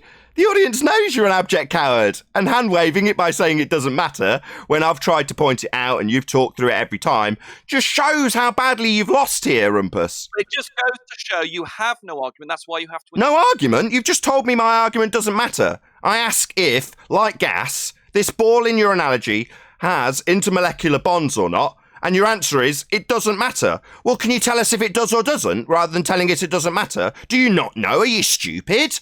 Don't you know the answer? Because saying it doesn't matter isn't saying you do or don't know or giving the right answer. It's showing your stupidity, Rumpus. And throwing your dummy out of the pram, talking constantly, that doesn't change the fact that I don't know isn't crossing your lips. It doesn't matter. Just shows you're stupid. Claims to be a debate channel, and he's not interested. Well, I've asked a question. You've said it doesn't matter. You haven't said I don't know. You haven't given the right answer. You've said it doesn't matter. That makes you stupid. He's frightened the debate. You see, he will not. Yeah, the debate has reached a point where I ask you if the ball in your example has intermolecular bonds like gas doesn't, and you say it doesn't matter. That's not I don't know. 5 words I got out there before I was interrupted. Must be 4, possibly 5 words. And I'll say it again. Well, you can suck my balls. I've got my answer, and your answer is it doesn't matter. Sentence. I can't finish a sentence, can I? Now it's just constant fundy tactics with I can't finish a sentence. Your answer to my question, does the ball have intermolecular bonds like a gas doesn't have? And you say doesn't matter. That's not an answer. You can't cope with the debate at all here. 5 This words. is a debate. You just don't have an answer to my question. You said it doesn't matter. That's not an answer. That doesn't show you know or understand or don't understand. It's a hand-wave dismissal. What his idea of debate is. One where he mutes other people. That's his idea of a debate. So Sorry, your tactics aren't going over, scumbag Fundy. I've asked you if a ball in your example has intermolecular bonds, and your reply is it doesn't matter. You can all see this. You can all see this. Can you see this? I cannot finish the sentence. Right, so we're talking about the behaviour being analogous. It doesn't matter the constituents of a ball. We're talking about the behaviour of a ball. Do the constituents affect the behaviour of a ball? Adam Meakin, can you answer this for me, please? Well, yes. I think the last time I was talking, Rumpus, you talked through me, so maybe I could explain it again for you. No, you talked through me. You wouldn't let Oh, Rumpus won't give you more than 5 words. He's a coward. Fundy being absolutely annihilated, so he won't give you more than 5 words. Do you see what's happening, ladies and gentlemen? Rumpus won't allow his opponent to talk.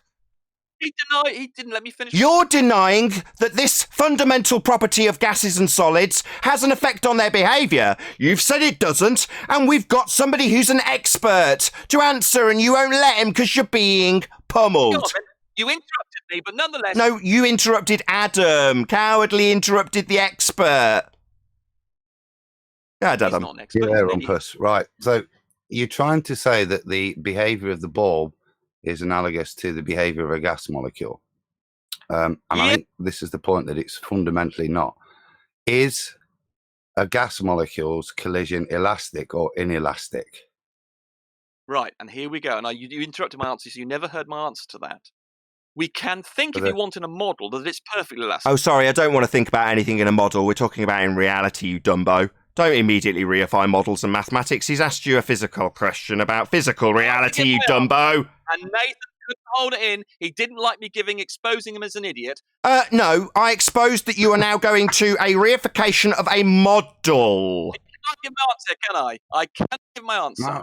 No, you don't want a model-based answer. Adam's asking about reality. Dropping a ball isn't what a ball drops in a model. Interested in an answer. Yeah, we heard that you're going to talk about a model, and we're not interested.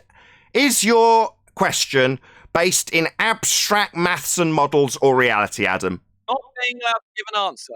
I'm asking for clarity about whether or not the answer required is abstract or physical, Grumpus, but you're not letting that clarity come because you know that you need to use an abstract model. He can only interrupt. He's not interested. Yeah, he's choosing to use fundy tactics. I'm trying to gain clarity from Adam about his question. Rumpus won't allow it. He knows he's getting beaten. But you can all see this, people. This is from the scared Nathan Oakley. Yeah, another ad hom. Trying to gain clarity from Adam about whether or not we need an answer in the abstract or in the physical, but you're not allowing it. You cannot debate. So a bouncy ball is close. No, you're not allowing Adam to give clarity. You're just going to keep rambling on with your own rhetoric. Adam, is your question in regards to fundamentalist abstract models or about reality?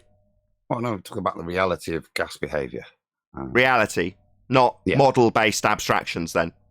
No, so go on, Adam. We're try and about think reality, of a perfectly elastic bouncy ball, and then it's very analogous. Think of a slightly improved bouncy ball, and then you're there. Yeah, but that's not what the model had, did it? So this is my point, Rumpus. He's not allowing it, ladies and gentlemen. Abject coward. Abject coward. Adam was talking. Can't allow it. Abject coward. The model has perfectly elastic balls. The model does. The model is perfectly elastic. Oh, we've just explained we're not interested in your abstract model. Shut up. Go ahead, Adam. Represents reality. Oh, you're not going to let Adam. You're obviously scared of the expert. Yeah, I get it. Coward. Can't see the Nathan, so you're not letting the expert speak. You're just talking through him. Coward.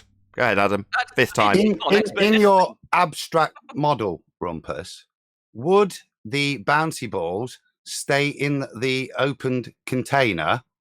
I.e., would their behaviour be analogous to the real bouncy balls in real life, or would it not?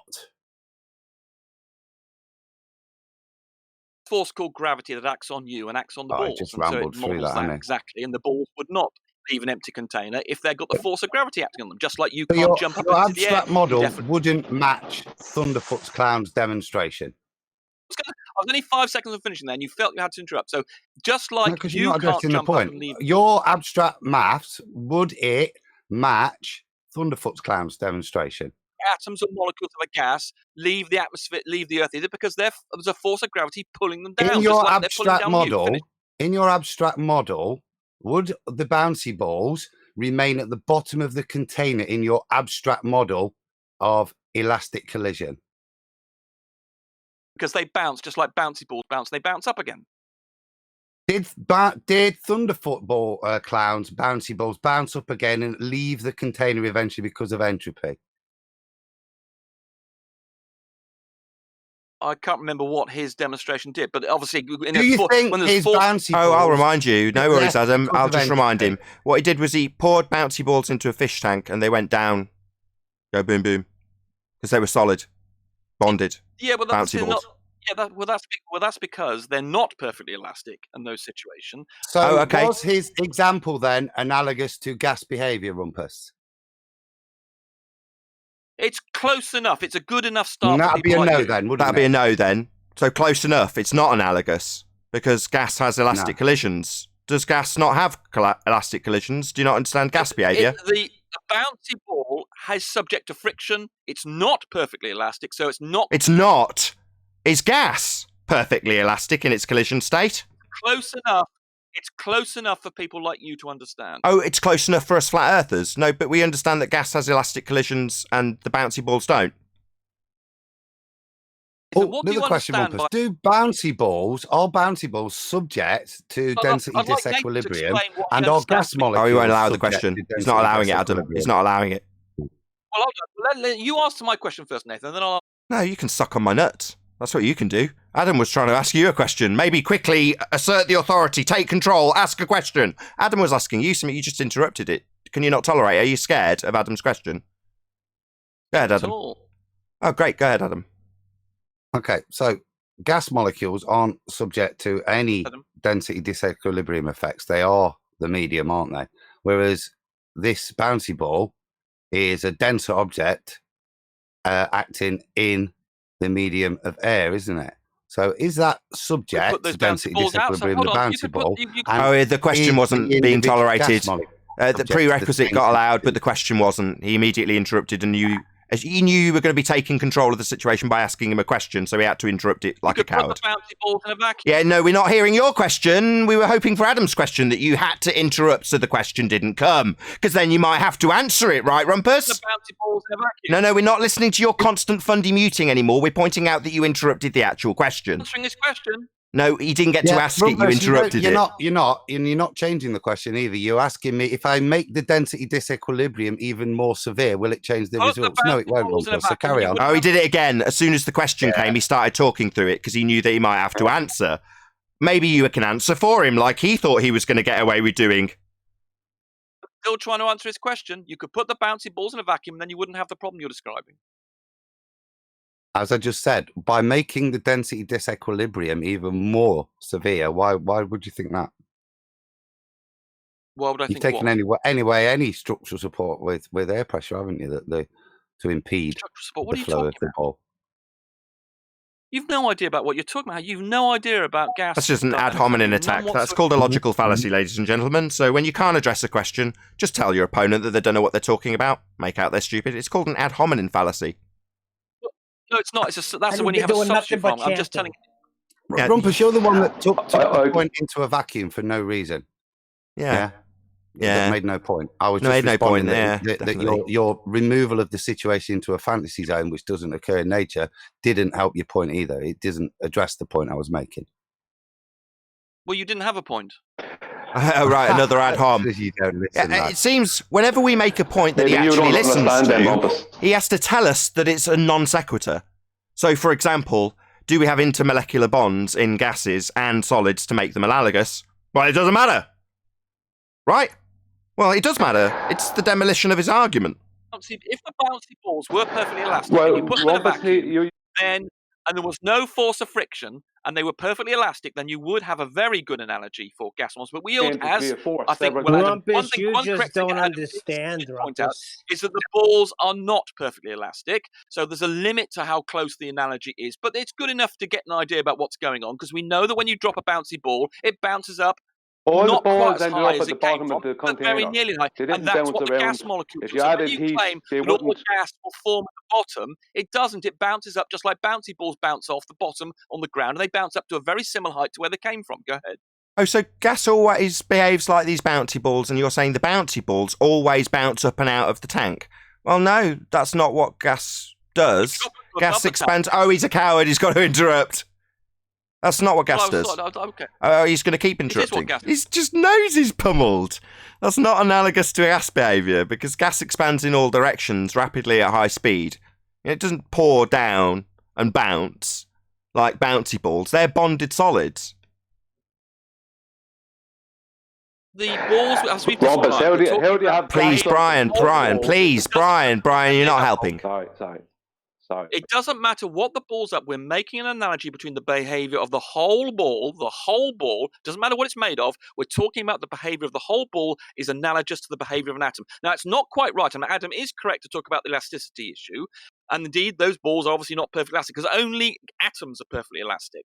And so if you were to drop a bouncy ball into a glass container, it would bounce out again if it was perfectly elastic, and it would still do it if it was quite elastic. Depends on where you drop it from. But if you have lots of them, you can have sort of random collisions which would cause balls to eject out of the container. If they had lots of bouncy balls and they were frictionless and they were perfectly elastic, and you drop them all in and drop them, say, from 10 feet in a 10-foot container, eventually they would bounce around in there because they bounce up just as quickly as they bounce down. That's what bouncy balls and elastic things do. Then eventually you would get them coming out the top. Eventually, few of them would, because the random collisions would come together and cause one ball, say the odd ball, to acquire a velocity sufficiently great that it can actually go out of the container.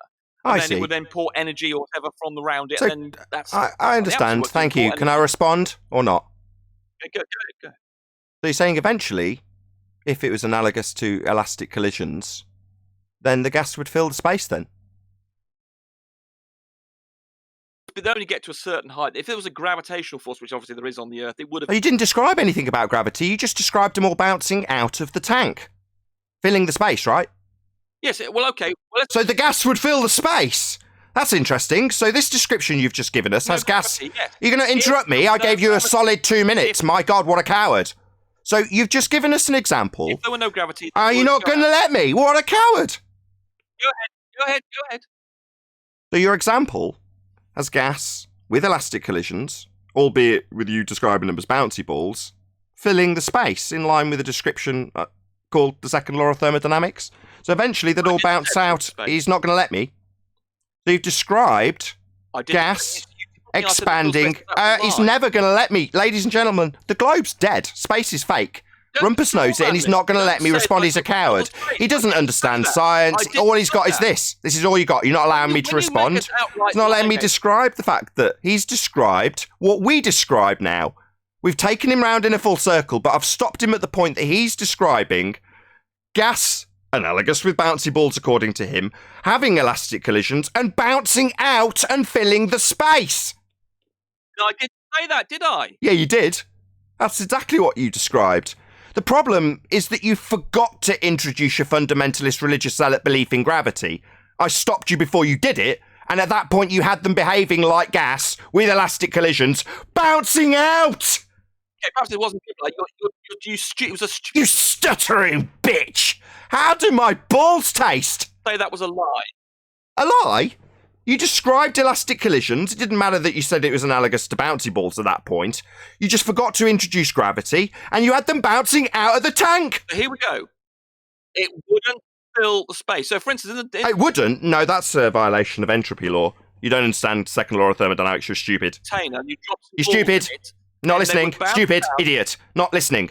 That violates the second law of thermodynamics. You are a moron. Not fill the space. They would. No, not fill the space is a violation of natural law, dickhead. No such thing as natural law. Second law of thermodynamics.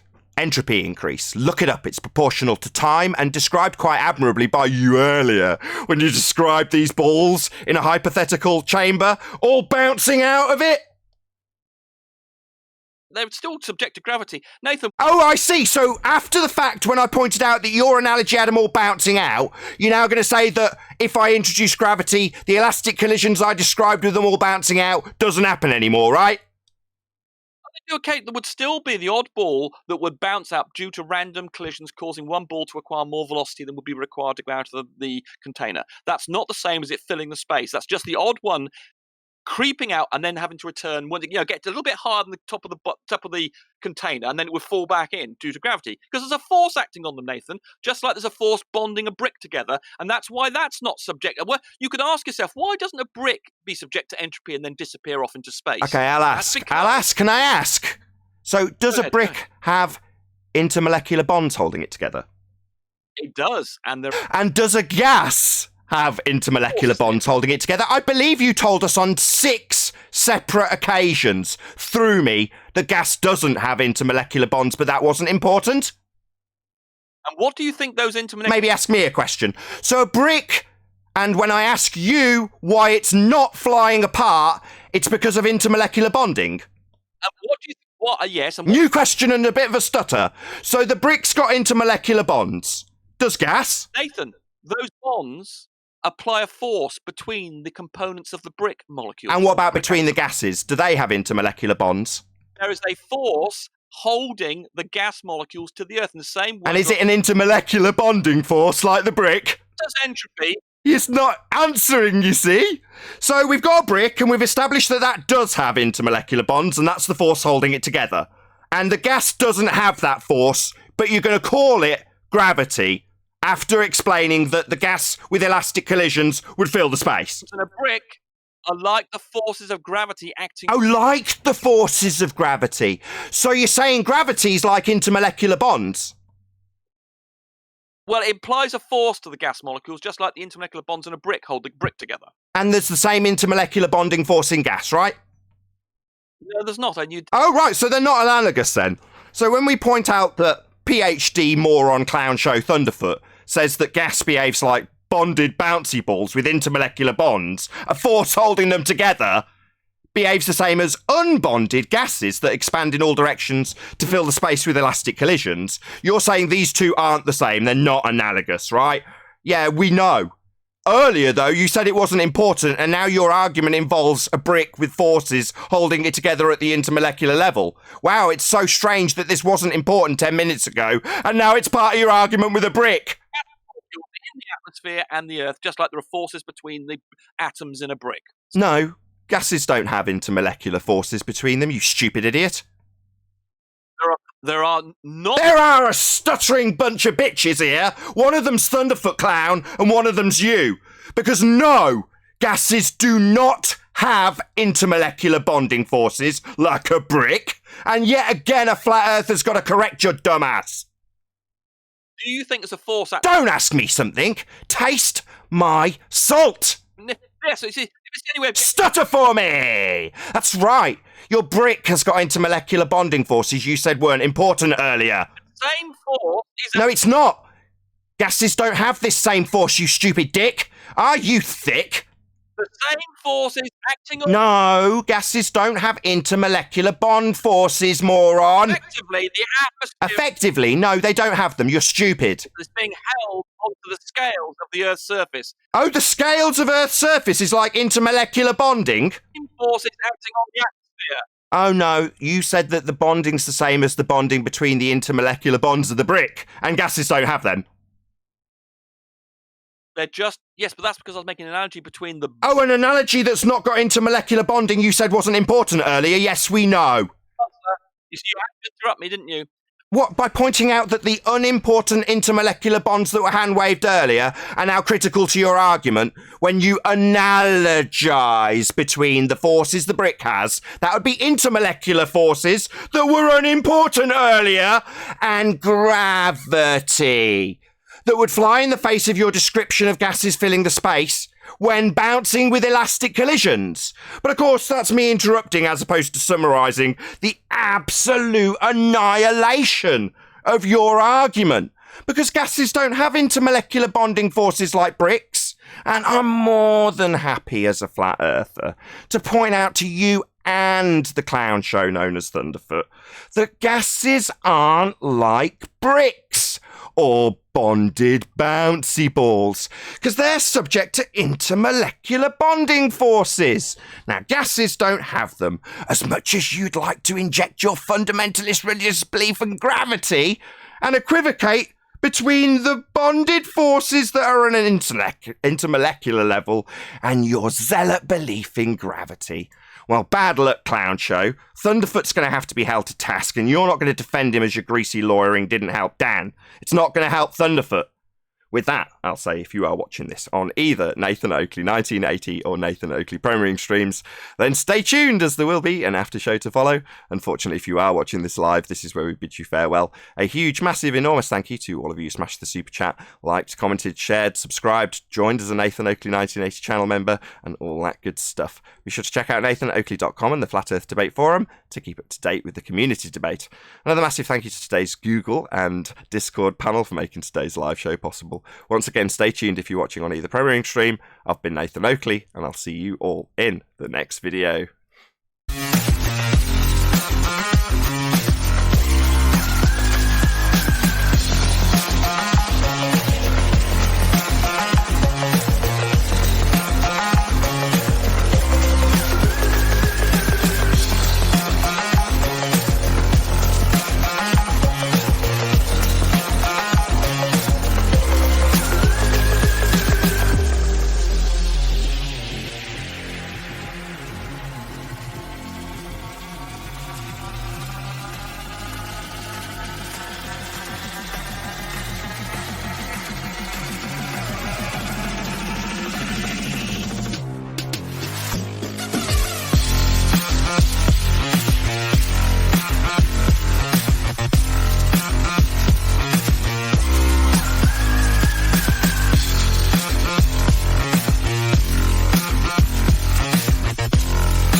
So he brought in container.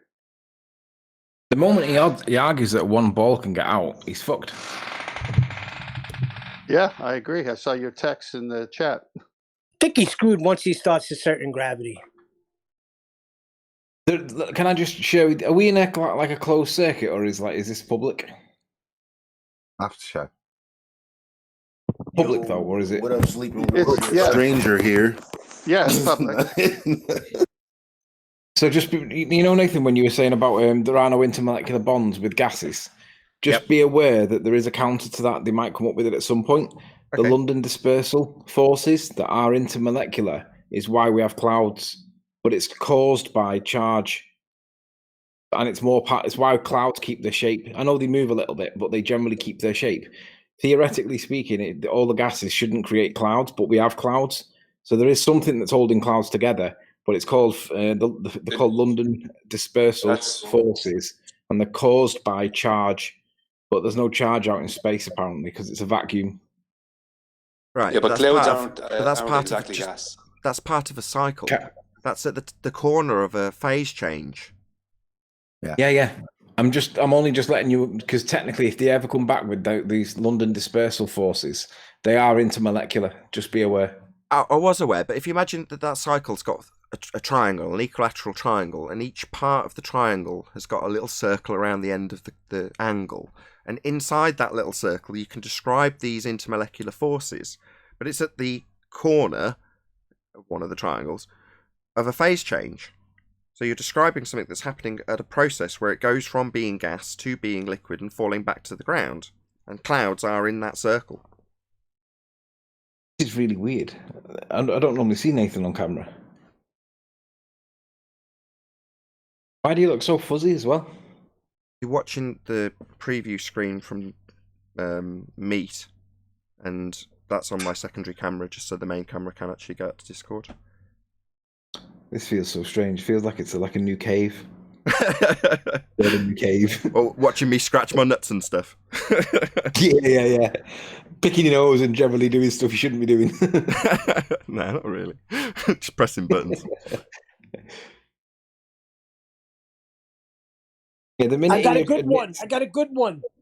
Nathan is like Bruce Wayne in the flat cave. A flat cave. The minute he admits that one of the molecules can leave, when he says it leaves, he said eventually, it'll turn back round and come to Earth. Well, that's the violation there, isn't it? Because if you can't admit that it leaves, but then once it does leave, why would it then turn back? Because you need a force to bring it back, right, on their model. No one picked him up on gravity. We let gravity out the window there. We need to get him to define gravity straight away. I mean, he says it like chocolate says, what's gravity? They tried to. I just stopped them. Sorry, guys. Why did you stop them? I was into it, man. Because you didn't need to define it. You could do it. Nathan did it right because he took him to the point of what he was going to compare gravity to, which was intermolecular bonding. Yeah. Yeah. That's so he didn't have to because then you couldn't laugh at him because you never got to that point. You couldn't laugh at what he was trying to pretend gravity was. Oh, right. So you're begging the question and just allowing him to beg the question. Yeah, to laugh at what he's actually. If you're allowing gravity, look at what he's trying to claim gravity does. Well, Adam steered him to a place that I really liked, which is that he had to try and define gas collisions with elastic collisions in his analogy. And he did. He did quite a good job.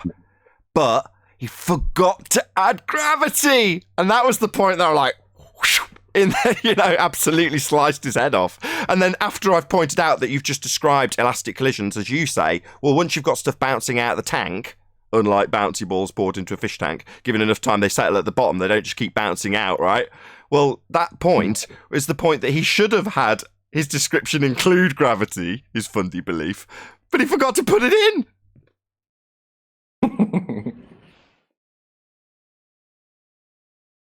Yeah, I really want. Go on. Sorry. Go on, whoever that was. Brian, go on. Yeah. Sorry, Anthony. We kind of spoke at the same time. I really want. I suppose it ruins the conversation. It ruins the debate a bit. But I really, really want to hold them all on task to come up with a physical demonstration of their claim. Demonstrate this gas pressure gradient and gas cycles within a vacuum chamber. Well, Brian, he admitted that this only, meaning his claims, works in a model, and it only works with a mathematical calculation, never in real demonstration. Well, that's the end of that then, isn't it? Yep, it's the end of that. When he said that, it was over right there. Hey, Meekin. I listened to a segment of Globebusters on Sunday. I didn't even realise they were about running again. It's the first time I've heard it for ages. And you were in the chat. You were on the panel. It was about 1 hour, 20 minutes in, and Bob starts talking about. I'll use the phrase "bobbity" because not because he doesn't like it, but because he talks about gravity in his own language that he can't describe, he can't demonstrate, he hasn't got a name for it, and we're all meant to know what he's on about. And the problem is. When he talks about gravity, he's quite happy to talk about the gravimeter, and he's quite happy to talk about Zach's balls, and he's quite happy to talk about other things that either support or don't support the position. But he never talks about the egg. And I'm feeling a little bit left out because the egg test is like, whether you like me or not, it demonstrates something. And it needs to be in that conversation because Bob perceives or thinks that everything seems to have a direction up or down. But he doesn't consider the possibility that things can be suspended within the medium, which is what I demonstrated. And I don't know how we can have an argument or a discussion either way on gravity without mentioning the egg, because when matter got added, an acceleration was occurred. Now, on their model, matter or mass being added can't cause anything because it's not a force. But when I say, well, look what happens here, and I add a bit of matter, because it went into the medium and it changed the density of the medium and an acceleration occurred, that really causes them a problem on their model. But it also causes Bob a problem because Bob thinks that everything is attracted to Earth, right? He thinks that there is an attractive something towards Earth that he doesn't want to call gravity, but he does think exists, right?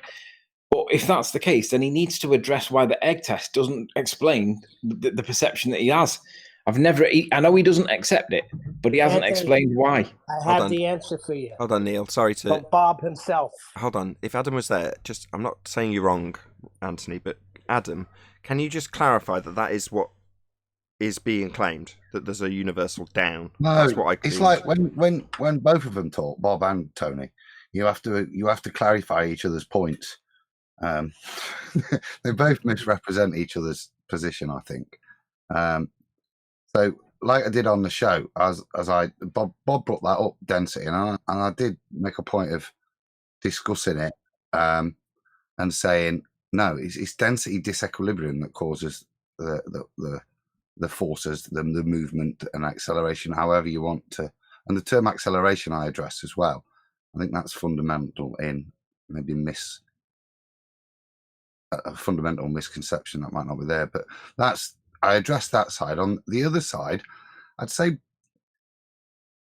as I see it's definition for the reason for orientation of density and buoyancy to order in that specific way, which we see a trend, and I don't see an opposition to the vectors created. So it's trying to ascertain that. I still don't know that, and the point I covered is maybe it's. I think Jaren did as well. It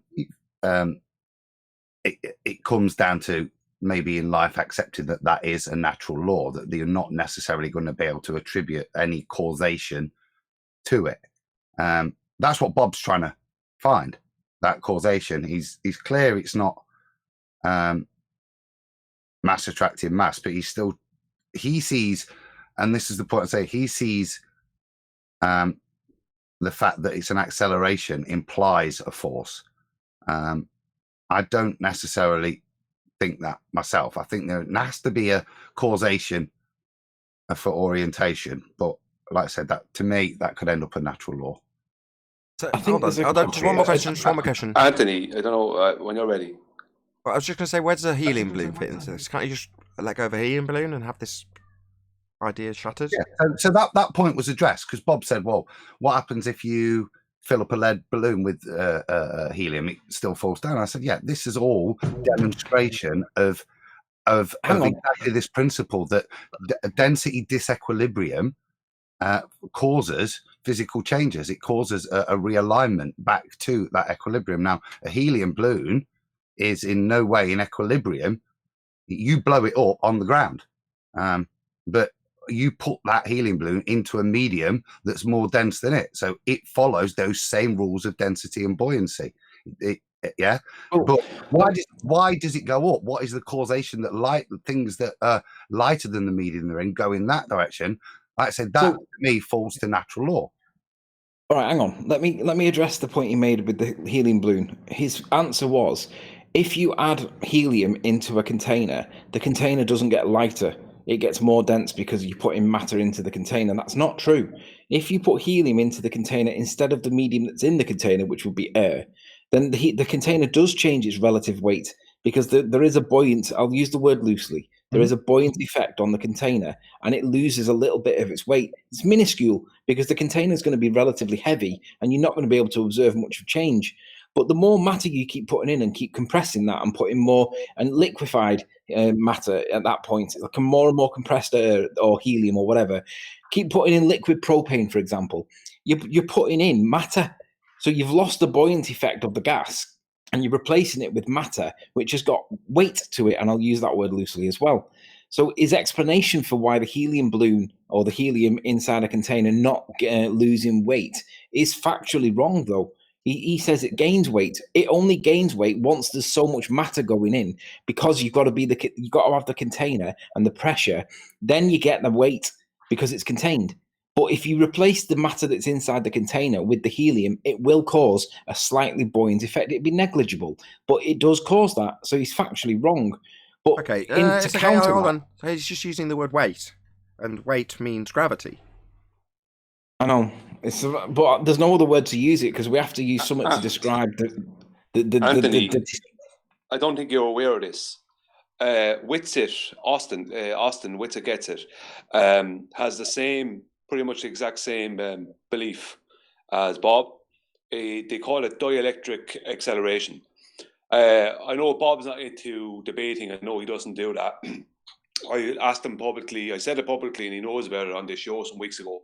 But he didn't decline it, but he doesn't do it. So that I went another route and I asked Witsit, would he debate me on the subject? And he's doing it on QE's channel next Thursday. So me and Witsit are debating, me for the law of relative density equilibrium, and Witsit gets it for dielectric acceleration. Awesome. Right. When's that? Hold on. When's that? Next Thursday, Nathan, on QE show. So that would be Thursday the 3rd. Thursday the 3rd, and it'll be 6 o'clock. 6 o'clock US Central. I think 12 o'clock UK time. Midnight UK. Yeah, I think it's. I'm 6 hours ahead of where QE is. I don't know if he's in Missouri, so I don't know if he's at US Central, but I predict he is if he's putting it at 6 o'clock US Central. Epic. So be here or be sphere on the Quantum Eraser YouTube channel. That'll be the 3rd of December. That's a Thursday at midnight UK time, 6 p.m. Central Standard. Be here or be sphere. That's Witsit Gets It with whatever we're going to call gravity and flat Earth gravity, maybe. What's it being called? Dielectric acceleration. Oh, cool. Okay, it's got a title. Dielectric acceleration versus relative density disequilibrium. Awesome! I can't wait. Okay, Yes. so let me just address that. So dielectric acceleration is a phrase that I've heard from Ken Wheeler, and that may or may not exist, and it may well or may not be a thing, but it's not the current narrative for either an Einstein or Newtonian model, and it's something else altogether. Now, whether or not that exists or not doesn't change the fact that we can manipulate the environment and cause the effect. Now, if that is something that we can manipulate and cause the effect, happy days, that's great. But why is that any more strength in terms of why does that have more perception to it than the other one that I demonstrated that he never mentions? Because the reality is, if two things are causing the same effect and it's a correlation, then that means there's two more things that are not a force as per their old narrative, or indeed the effect of bending space-time, which is the current narrative. But in any event, if we can cause acceleration with two dielectric forces and relative density, then why do we need any more? I mean, if we're going to call dielectric acceleration the equivalent of Bobbity, because Bob ascribes to that but doesn't give it a name or whatever, how can we have any constructive, productive conversation to either agree or disagree so we can move on from it?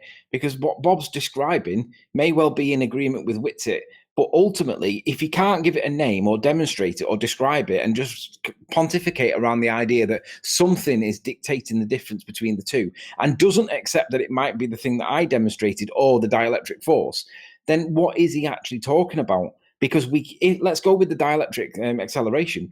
If we can manipulate something to cause that, then that's a second thing. So how many things do we need before Bob accepts that we can manipulate these things, cause the accelerations? Why is that not considered to be an acceptable answer? Why does there need to be something that's pervading, like some kind of like fairy that's above watching down, making this decision that he wants to be gravity or whatever?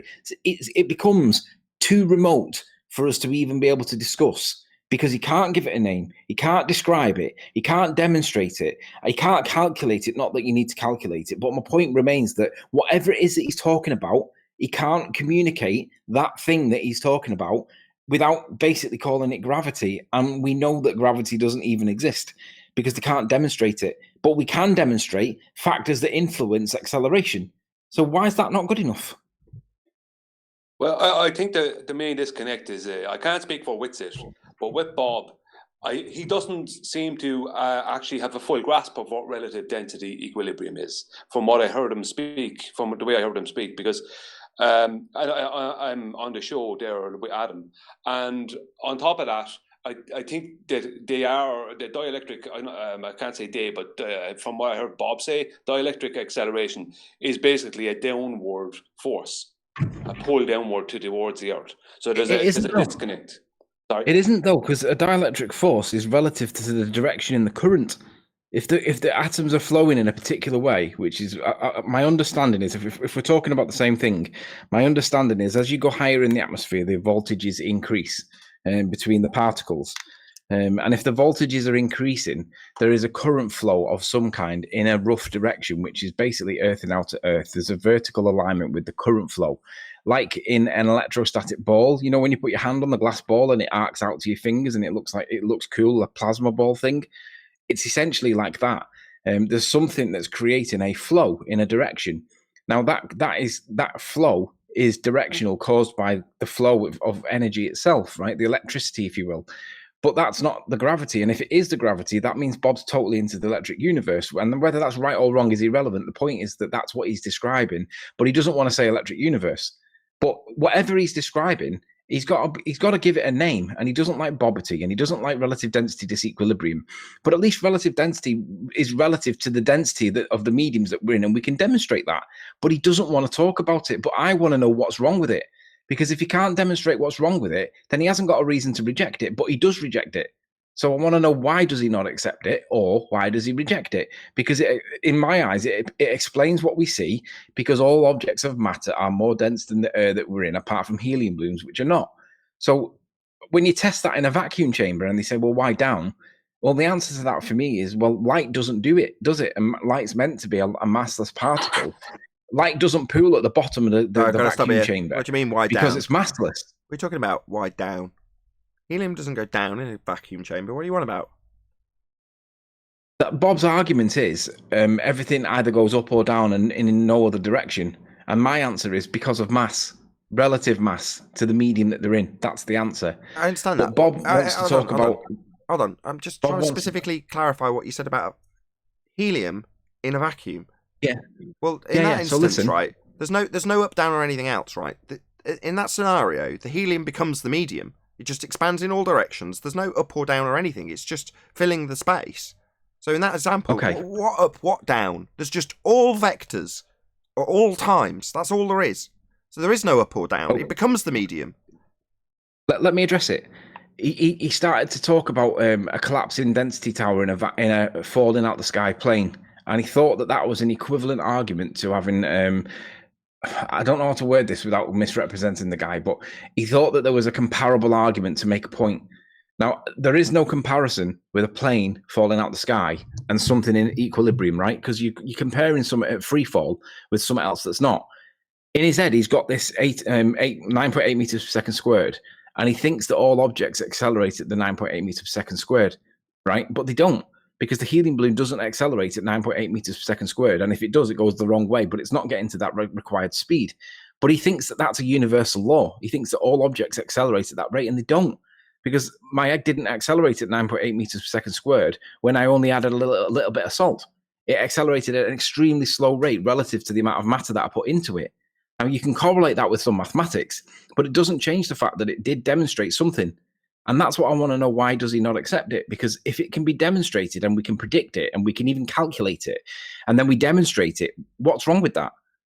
Anthony, has Bob seen your experiment? Hold on, I had Neil first. Go ahead, Neil. Has Bob seen your experiment?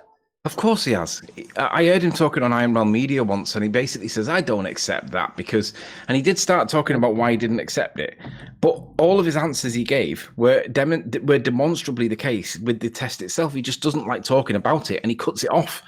But what I want him to do is...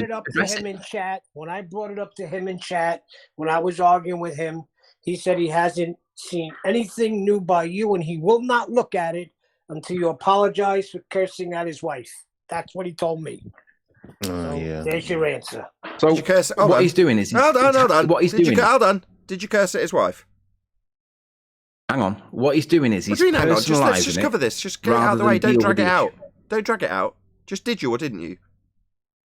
I told him and his wife to fuck off because of Bob's behaviour. Well, then just apologise. Then just apologise and then you can have a civil discourse about this. No, because it's got fuck all to do with the topic. It has to him. He's using it as I am not kissing his... Listen, I'm not going to kiss his toes so that he can address it on topic. Okay? Oh, okay. No, you're not kissing his toes, but I was sticking up for you and I had no idea about that and I looked like an idiot.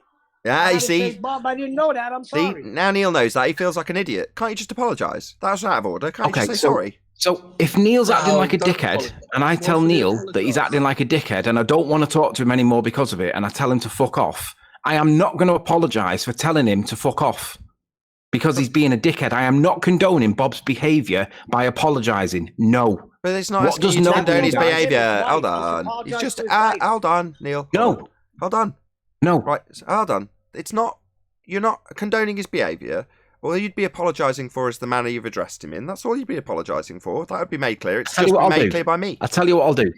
I will apologise for telling them both to fuck off if Bob apologises for being the dickhead that warranted being told to fuck off in the first place. How's that sound? You can't ask for his unconditional forgiveness either. I just think it's reasonable to apologise if he took offence to the way you addressed him. That's all I'm asking. And what does no mean, Nathan?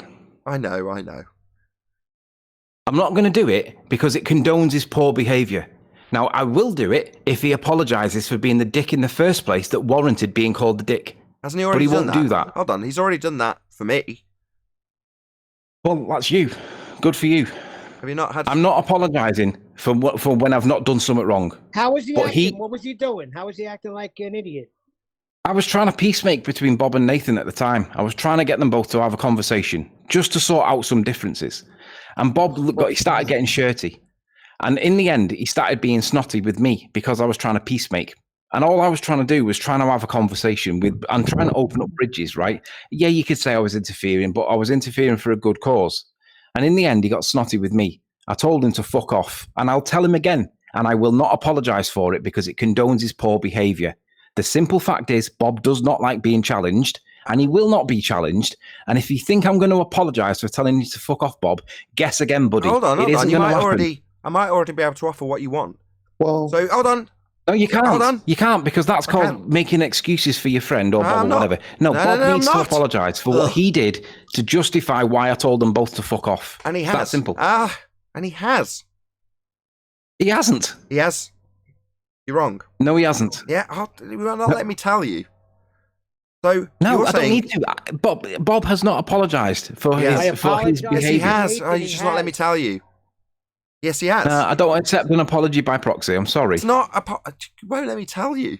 Just calm down a second. I don't need please, to. He hasn't apologised. You might have done it by proxy. Can I just That's tell not you? An apology. Can you stop saying it's not an apology before I've told you what he's done? But you're if saying it's by proxy, Nathan, it's not. Please. But you're saying you were addressing him in defence of me, presumably in regards to how he behaved towards me. Correct? No. I was I was addressing him not in defence of you, in attack of his behaviour to me. Oh. Okay. I misinterpreted what you said before. Maybe I was just mishearing. No, I won't defend you, Nathan. I know you can stand up for yourself, and I don't need to defend you personally. I was criticising Bob, and Bob didn't like the criticism, so he turned on me. And at that point, I told him to fuck off. And at the time, he was with his wife in the same conversation. I said, you can both fuck off. Now, I am not apologising for Bob because it condones Bob's poor behaviour, and I'm not doing it. But that doesn't stop us from having a conversation about why he dismisses the egg. And if he doesn't want to have the conversation, that's fine. But at least address it publicly to the audience because he never talks about it. Okay. And it addresses everything that he thinks is gravity. And it's like, are you deliberately withholding information because it goes against your argument just because you don't like me or the test or something about it? I agree with that. I agree with that. Fine. Can I just try one more tact? Are you apologetic if in only this context he and his wife took offence to the manner you addressed him in? Are you sorry for that and that alone? That's all I want a yes or no for. I am apologetic and I always look to mend bridges.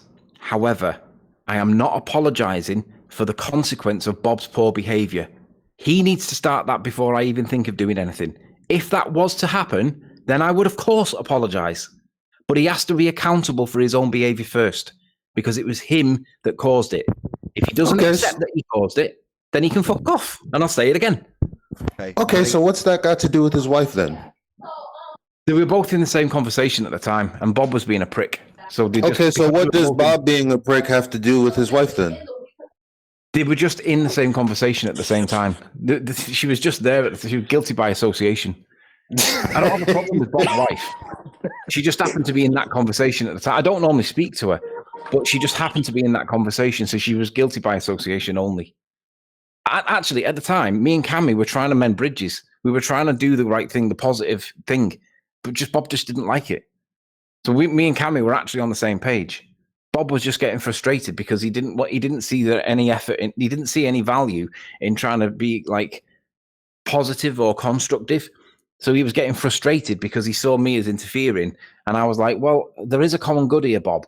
We should be able to disagree properly, and we're not able to do that because it all ends up being personal. And he got more and more agitated, and in the end, he started being rude and offensive. So I said, you know what, Bob, you can fuck off. All I've done is tried to fix things, help things, make positive things, do good by everybody, try and get things sorted because there is a common good and we can all have common points that we agree on. And the things that we don't agree on, we should be able to disagree properly and find out what the differences between the models are. Because if Meakin says that I'm misrepresenting what he says, and I know damn well he's misrepresenting what I say, that breakdown in communication is causing a problem because he literally, it's a divide. He's creating a narrative that's counterproductive because he just doesn't like me or the argument or whatever, but he won't have the constructive disagreement. And we know the reason for why. He can't do it. He doesn't like being challenged. So he's better stepping out of it. But by putting himself in that position, he's no better than Simon Dan because he won't have the disagreement either because I don't know why. He's probably going to get debunked. But Bob can't do that. But he's happy to completely bullshit his way around gravity topic and hold Zach's balls and talk about dielectric forces and whatever and never mention the egg test. But it's like lying. He's like lying by omission because the egg test, whether you like it or not, it does demonstrate something. And we can argue about what that demonstrates. But it did show that mass being added did cause an acceleration. And that mass in itself, if it causes an acceleration, is that a force? Maybe, maybe not. By definition, it must be. But is it really a force, or are you just like squeezing it with pressure because you're putting too much matter in an area and they're all competing for the same volume? So is that squeezing pressure a force? Maybe. But is it a force in the conventional sense? No. Speaking of pressure, or in any event, you're manipulating the medium that causes, that gives the egg directionality, right, or different direction, right? But with his density tower and free fall, the problem with that is in a vacuum of 10 to the negative 17 torrs, like minus 17 that you couldn't even minus 17 torr. The pressure inside that density tower would explode the whole thing, right? Yeah. So it's not even the same.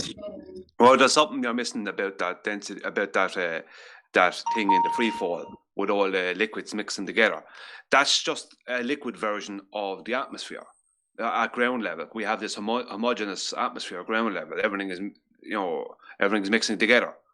If you as soon as they stopped moving that tower, that liquids inside that canister, immediately, like it was constantly trying to reorder itself.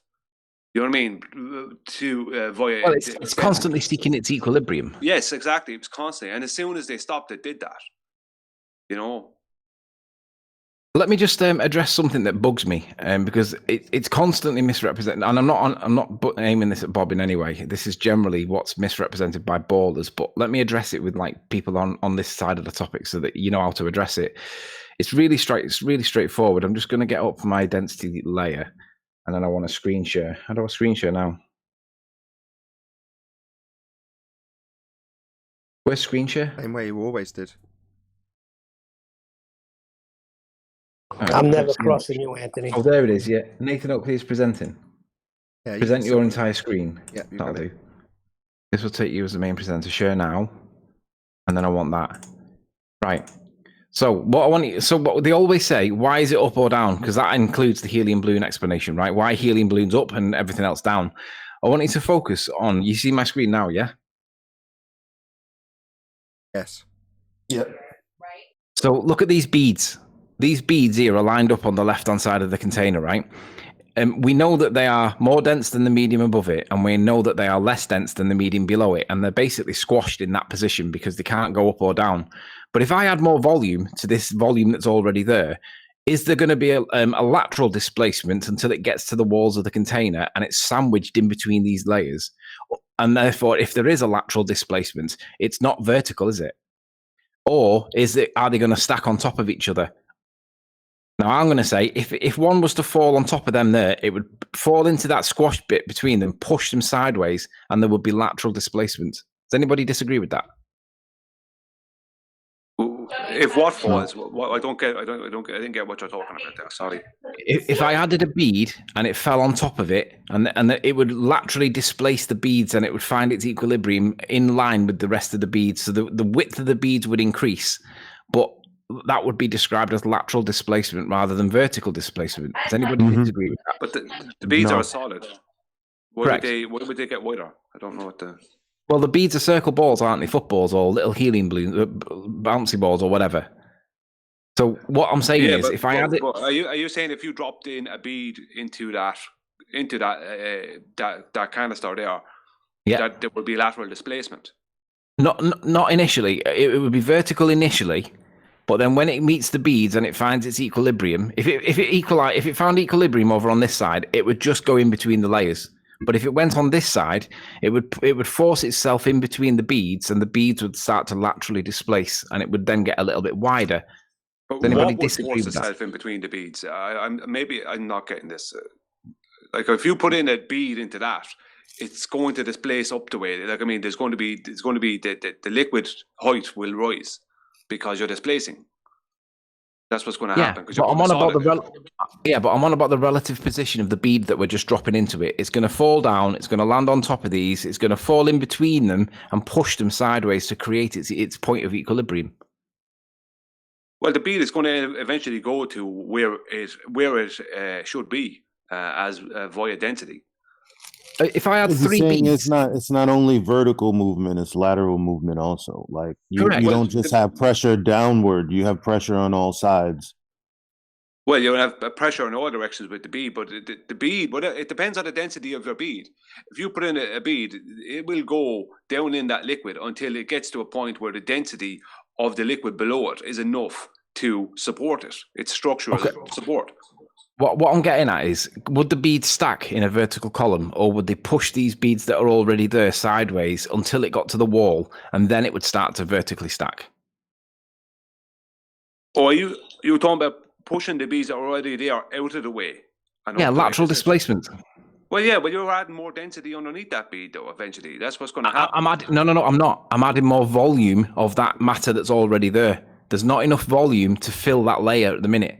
So if you were to add more volume of these beads and they were the same density, they would go into the same position, but they would force themselves into the position that they're in and laterally displace until such time as it got to the walls of the container. Then it would start stacking on top of the beads. Was everybody agree with that? Well, yeah, but that's the same as pouring more green liquid in there. It's going to just fill more space. Yeah, but when you pour liquid in, the perception you've got is that it vertically aligns. But in actual fact, what you're doing is you're pushing against the sides of the container to get the vertical alignment. But because I can't use the liquid to demonstrate my point, I wanted to demonstrate the lateral displacement. So that's why I'm doing it. I'm doing it with these beads. So if I can demonstrate the lateral displacement and nobody disagrees with me, then you debunk the notion that there is only an up and a down with this relative density, because there's not. We've got lateral displacement too, but it's subject to the volume of the matter in the question. Because the argument that the ballers say is, well, why is it that everything above us, like if we're stood on the Earth, the bolt is basically human, and everything above us, all the layers of the atmosphere, are all these different layers of fluids above us. Now, the reality is the bolt is more dense than the medium that they're in. But this density tower is essentially, I know it's liquids, but it's essentially the same as the dynamic system that we live in. But the only difference is it's not got the creation of the gases at the bottom. But if the gases were being created at the bottom, like in the real world, you would get this density tower effect. And that's why we have the gradients, because we've got the creation of all the gases at the ground level. It's called the biogeochemical cycle. But we're the bolt. So we're sat in that medium, and we're not displacing the medium because we're at ground level, because we can't get into the ground. The ground won't let us move anymore. But if the ground wasn't there and this density tower gradually got more and more dense until it got to the point where we got our neutral buoyant position, we would end up being the cherry tomato. And if it carried on getting more dense and we weren't able to control it because there was density being created below us, we would start to rise like the egg did. So the issue really is the scale argument that they can't understand. But to argue that there's only an up-down alignment with regard to relative density, it's not true, because they say, well, why doesn't it go left? And it does go left and right. We won't rise because of our density. We are, like, I know what you're saying, but it's kind of theoretical, because there's nothing more dense than the solid ground we walk on. The only and we're above that, so we're never going to, like, the only way, like, if the ground started, like, only the volume of the ground increasing up the way would cause us. So imagine that the milk is the ground that we suddenly walk on, but the milk isn't a liquid; it's solid, and all the other layers below it are all solid. You would be able to walk on the milk, even though you're more dense than it. It's solid. You can't walk through a solid object, can you? Because it's solid. But if the ground below us became liquefied, we would fall through it because we are more dense than it and find our equilibrium, just like that popcorn kernel. But because it's solid, you can't move. So because it's solid and you can't move, we are the bolt. And all of the atmosphere above us is the gradient, and it's caused by the biogeochemical cycle, the creation of the gases all at ground level, be it water or land. They're all the gases that we are in created that density gradient, and that's what we're living in. We're living in that, but we're the bolt. Yeah. I mean, this is part of one of the question I was asking Rumpus earlier. It's like one of the things, although I did come in and I annoyed Nathan, sorry Nathan, was that how do you have a gas cycle in a vacuum? It's like, gas cycles keep things homogeneous, at least at ground level. There is there's supposedly a thing called the heterosphere. Now, I don't know because I don't know how correct it is, but the heterosphere, which is above the what they call the homosphere, I know sphere is in there. The heterosphere is where all the gases align via their density, and this is an official thing, not just made up, not just a flat earth thing or whatever. So above the homogeneous level, they're supposedly, that's all the gases do align via their density. Supposedly, this is what they say.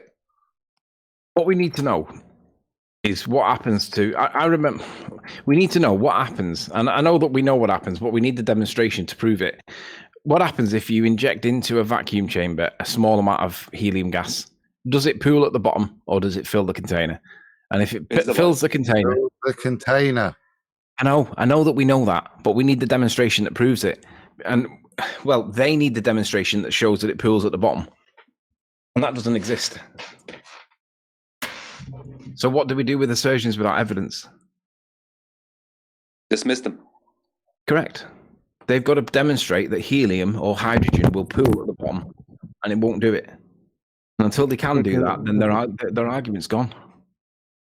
Yeah, because I was in gyms and I forget. I think it was Zanuck that was saying basically, if you go to like a balloon store or a party store where they have helium tanks, the tank weighs more full than it does empty. And I said, well, is there some gauge at the top and the bottom that will tell you a difference in pressure or something? And they never answered that question. So there is a gradient inside, because that's why when you go to a propane tank, you can feel the liquid swishing around at the bottom of the propane tank. Well, that liquid's not evenly distributed. Same with natural gas. Same with natural gas. If anyone ever used natural gas, I'd know you're all. But when natural Hillbilly Blue Balls demonstrated that when he put a pipe up the side of his house, there was a density gradient inside the pipe of butane gas, because there was more. Because he demonstrated it by lifting it up and down and showing the meter reading, and it changed as he moved the pipe up and down. That proves that there is a density gradient inside a gas chamber. And what it really proves is you cannot have a gradient within gases of pressure and density. Of pressure, unless you have a container. That's what it really proves. Because he was pumping the butane into the bottom. Yeah, you need the container. That's right. And the butane is more dense, so he was creating the because there already was gas pressure. The air that we breathe and other gases are around in that pipe. And then when he pumped in the butane, he's pumping in a more dense gas, and he's pumping it in. So he's creating the pressure, not only just a density gradient, but he's creating a pressure gradient with that. It's brilliant. Yeah, I agree.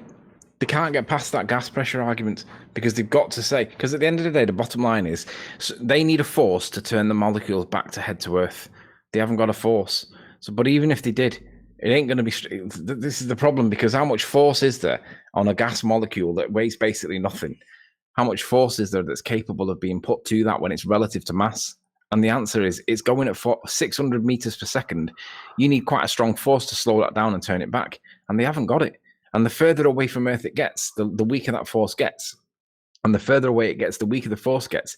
How is it ever going to slow down? It isn't, because the force that they believe isn't strong enough to be able to stop that molecule and turn it backwards to head back to Earth. Well, Anthony, I think this is why they have to use bouncy balls, because they can't do it. And absolutely, Meakin's totally right when he said they're not elastic, are they? And he says, yeah, but they're close enough, and that means that they're not, because gas molecules don't lose their pressure or don't lose their kinetic energy, turn around and come back to Earth without a force. But they haven't got a force to do it. But they don't do that in the real world. We do see that the atmosphere seems to pool on the Earth's surface when you look from high altitude. Well, how is that happening? They have to deny PV equals nRT. They have to completely deny that for their model to work. Have you seen that Pierre Marie Robitaille, that professor who took Professor Dave to task? I did. It was fantastic. Yeah. I made a response video to that, and I detailed a lot of stuff in it. And I said to him, he's basically using PV equals nRT to completely debunk their solar system, their astrophysics view of what the sun and stars and all this other stuff is. Because they're claiming it to be sometimes gases, sometimes plasmas. But and he destroys them with that. And in my response to him, I ask him, I say to him, well, you must also apply that to the Earth, because when he spoke about the Earth, he only spoke about gas hitting the surface of the Earth, but that's not enough. I go into gravity with him and whatever else. I detail gravity and as well within it. But basically, my response to him was, if you're going to use that to debunk PV equals nRT to debunk, what they say the sun is, then you've got to also use that honestly with the Earth. And there's no point in bringing gravity into it, as there's no hypothesis or hypothesis test that has ever existed for gravity. And why I say that to him is because he is a professor. He can't deny that. So what he did was great, and it supports us. But at the same time, him and people like him have to be honest. It's like you have to apply that same PV equals nRT to Earth, and you can't just add gravity in when it's Brian. Yes. Hi guys, sorry to interrupt. We were having this discussion the other night, and we were asking about why there is that pressure reduction as we go up, but we don't seem to arrive at the container, which would normally be the only force that could cause the gas molecules to then rebound and head back down towards the Earth. And then it was discussed that temperature is also a big contributor towards the kinetic energy. So as the molecule raises in altitude into cooler temperatures, it would start to lose some of its velocity. Tony, you were saying now what kind of force could slow it down. I think that temperature might play a part, but I've got no idea what could actually rebound the molecule. No, stop. Let me address that. The removal of temperature isn't putting on the brakes. It's just removing the acceleration. So if you remove the temperature, the molecule is still traversing at the same speed. It's not slowing down. It's just not having an acceleration applied to it. So in other words, it will maintain its speed. And that's applying Newton's first law. An object in motion will remain in motion unless acted upon by a force. Well, the removal of the acceleration isn't a deceleration. It's just stopping it from accelerating. So it would maintain its velocity, but not slow it down. Okay, I see your point. For me, I see it as 600 meters per second and not a per second squared. So I don't see it as a gas molecule is actually accelerating. I would say that's the speed. Well, see, that's the argument that Bob was making on Globebusters, and the answer is we don't really know what happens, because does an object continuously accelerate into like the speed of light? And obviously the answer can't be yes, because you can't get to the speed of light, right? Now, if theoretically, at least you could do theoretically, but in real world, you can't. So what actually does happen if you were to get right up at the top of the highest thing that we could possibly get a vacuum tube and then drop something in it? Would it continuously accelerate forever, or would it get to a point where it can no longer accelerate any faster, called terminal velocity? And what is the evidence either way? And I think the answer to that question is nobody really knows, because otherwise they would have. I mean, only in theoretical physics would they have the answer, but nobody knows the answer. It's just theoretical. When a gas drops in temperature, it does a phase change. That's the problem. Yeah. So a gas becomes a liquid again when it drops in temperature. So if the claim is that the atmosphere from the Bohr side is that the atmosphere that the gases lose their kinetic energy due to temperature. Well, if they lose their energy, that means they go back. They have a phase change back to liquid. So you know what I mean. So that goes against, it's nonsense. It's not a good argument. Well, I understand the temperature does affect pressure, but you have to take into account the gases that are up there and ones that aren't so much up there. Even so, though, if there was a gas molecule that was zipping at 600 meters per second on Earth and it disappears from Earth and the temperature changes and it changes state and it becomes a liquid or solid, that's not going to give it the ability to put the brakes on, because the mass I might be wrong here, so correct me where I go wrong here, but if the mass changes state from a gas to a solid, it would change its volume significantly and it would end up staying at the same speed. It would still converse at that speed because you need a force to bring it back. So its changing state wouldn't, on their model, bring it back, would it? That's the part where I question why we don't experience a slightly higher air pressure towards where we would assume the containment to be. Nathan's analogy, that like a kettle producing steam at ground level and then it thins out as it gets higher. But if that air molecule is always traveling at 600 meters per second and nothing really affects it, you'd almost expect to see maybe, there would be a reduction in pressure, but you'd still find some pressure closer towards the container. Whereas we seem to get, at the high altitude balloon footages, they seem to drop off very drastically. Once you're at 120,000 feet, you're already at 0.01 bar of a pressure or whatever. So it's a considerable drop off, but you haven't necessarily reached the container yet. Yeah, but you have to take gas cycles into account. This is the problem, you see. The problem is the gas pressure gradient is being equated to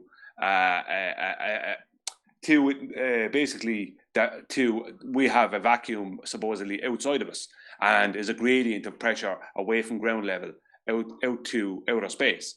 But gas cycles that we have, the main amount of gases we have is oxygen and nitrogen. That's the most gases. Most of gas is made up of those two, and they're constantly cycled at ground level.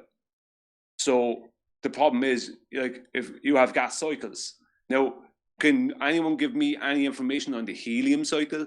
Because you can't find anything about that. I've searched, you can't find anything about that. The hydrogen is a separate issue because that involves water. But the thing about it is that you have a lot less helium and hydrogen and other things like that. Let's say neon, xenon, methane, right? A lot less of them than you have of oxygen and nitrogen. And oxygen and nitrogen have cycles that are constantly on the go, or constantly at ground level. So you're having a gas pressure gradient due to those cycles.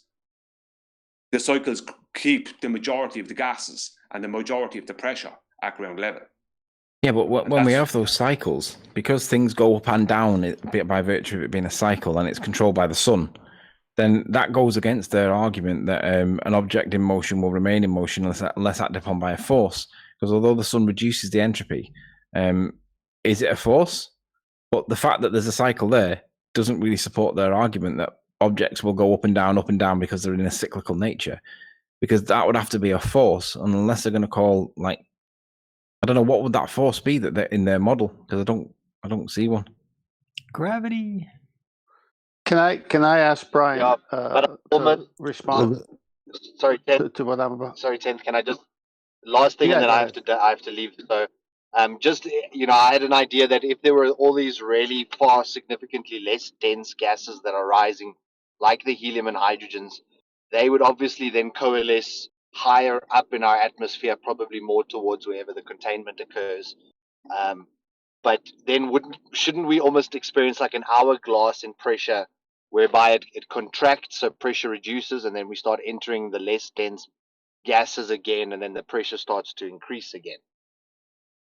Well, I think what we'd have, we'd have to agree is that as matter cools, it changes state and becomes liquid, and then cools further and becomes solid. The further away you get from the heat source. So if the sun is proximal to us, it's close, then there comes a proximal relationship with the gases as well, because as the gases are pushing away in all directions, if they're cooling, at some point they're going to start to solidify. Now we know that we've got this idea called absolute zero. We can make liquid superfluid helium. We can make that, but does that mean it exists up there? Well, that would be subject to volume, wouldn't it? So the more volume of this matter there is, maybe it might exist as a superfluid up there, but we don't know what's up there because they don't tell us. They tell us it's space. So is there any real point in like speculating about what's up there when we don't know? I mean, we can make logical inference to what we think might be up there based on the temperature drop and the phase changes. And that does seem logical, but we just don't know is the answer. You can't be a superfluid if you go by what, but if you go by what they officially tell you, because the temperatures aren't enough, even in the globe model, for a superfluid. Well, they're enough to change hydrogen into a solid. But it's how much volume is there? Up high? I don't think so. The temperature gets less as you go up. That's right. And see, the problem is we don't have because it gets less to create temperature either. But because it gets less, the temperature drops and drops and drops. If you look at the phase diagram for hydrogen or helium, you can see that with hydrogen, as it gets towards that magical absolute zero value, it solidifies. Helium stays as a fluid, apparently, a water or a liquid, but hydrogen solidifies. So what that tells me, in my opinion, it tells me that the hydrogen would become a solid barrier, perhaps at the point where the sun can no longer stop it from being a solid or a gas or a liquid. It becomes a solid. But then because the helium would become superfluid but not solid, indicates that there is a liquid up there that's upside down to us, and we're looking into the fluid of space that they tell us is a vacuum, but actually it's the fluid that would be. It depends on the volumes though, but we can infer that if there is an absolute cold temperature up there, which they tell us is there, absolute deep space minus whatever it is, 273, then it makes sense to hydrogen and helium exist in liquid and solid state. But it's how much volume is up there of that substance, or is it sparse and desolate the way we're told? I looked into it, and going off of official figures, and even with using the globe model, even I could not get it to work. It wouldn't. The temperatures just were not correct to create a superfluid, because the temperatures have to be so severe for both the helium and hydrogen to change from gas. They say that deep space is absolute zero, right? But see, the problem is to create temperature, you also need, what creates temperature. Can't get to. Thank you. There's the question right there. Let me Can just I answer get a Anthony. question then? No, you can't get to absolute zero. What's the question? There's the question right there. What's the question right there? What causes the temperature, right? Nothing. So you have Thanksgiving. the energy being input into the system, and then it excites what causes the vapor, right? Closest to the surface. And that's what I guess we experience as temperature. All right, I see an opening. I'm taking it. Go on. Brian, this is addressed to you, but anyone can answer it. So we have a dynamic system. We have cycles, and we have the water evaporating, and then phase change, and it comes back. When phase change happens, it doesn't go away, it comes back again. So if we take all the gases that are known, how many of them go through a phase change at, say, different heights or, temperature in the sky, and and stop the phase change and then come back, just like we observe with water, because you got water that's a solid, a liquid, and a gas. So you got three different phase changes. So you said something earlier about helium. You haven't found anything about a phase change of helium. So we're supposed to live on this earth. We're supposed to have the air to breathe. And so there's your dynamic cycle, always processing and helping us stay alive. But there are other gases. Do they behave the same way once they reach a place? Do they all have phase changes? Well, I couldn't find anything about the helium cycle, as a gas. I couldn't find anything about it. It's created and it just goes up and disappears. That's what they officially tell you. Now that's the globe. Obviously, they're globers. When it came to the hydrogen, right? They can say there's a lot of hydrogen there because of water, but when you look for the hydrogen cycle, they just tell you about the hydrological cycle, which is the water cycle. Right,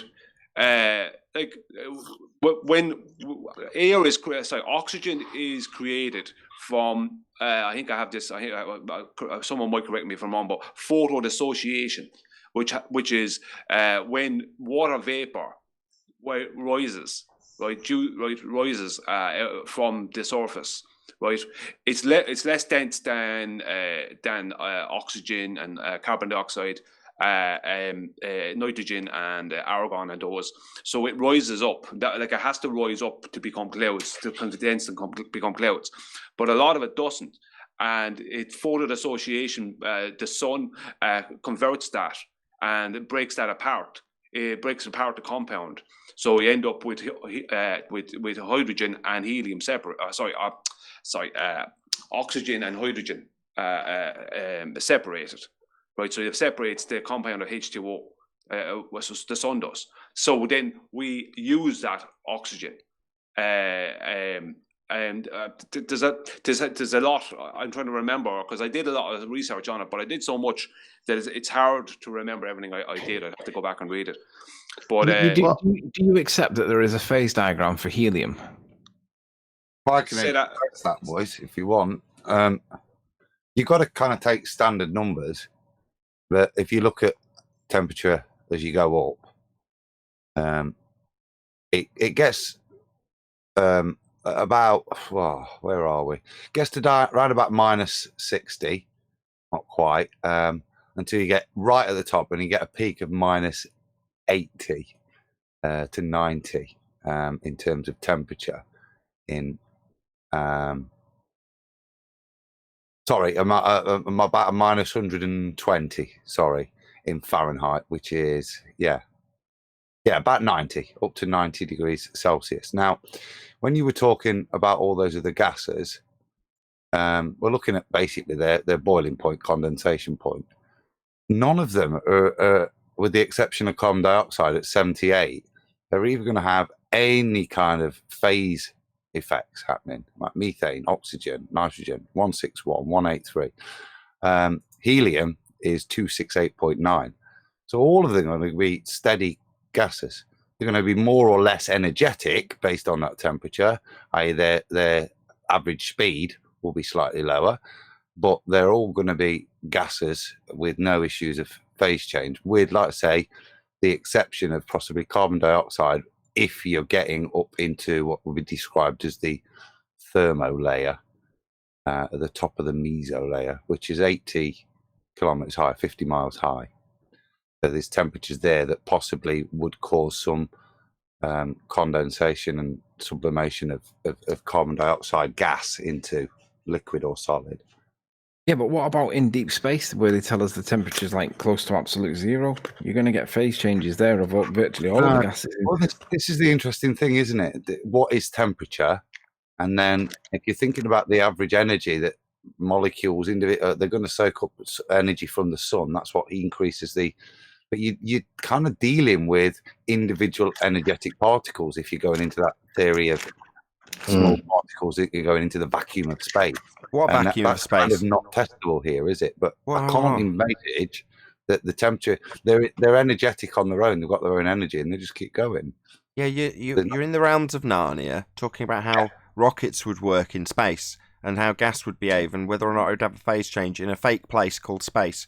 Who cares what gas would do, whether or not it would have a phase change in Narnia? If the sky was a vacuum, the gas we're breathing would fill the space.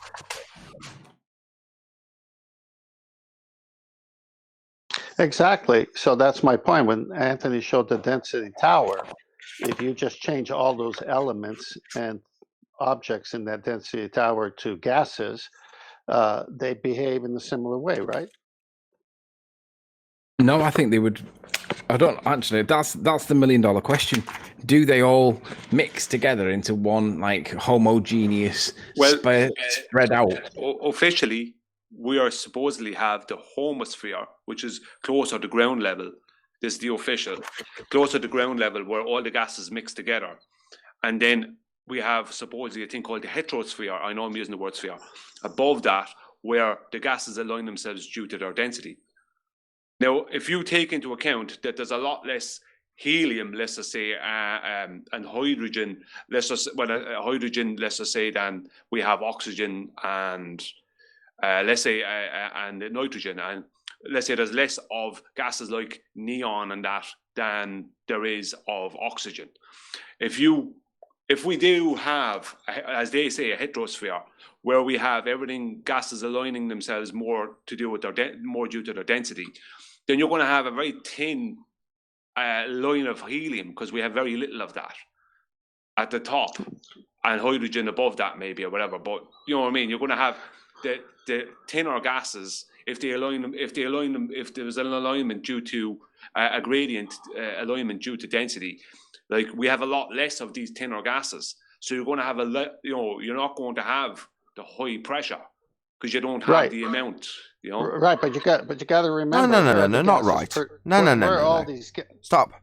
No, not right. That's the description of their layered, homogeneous gases in the heliocentric model. Right, number one, gas that we experience is inhomogeneous. That is to say, it's not in layers, it's all mixed up.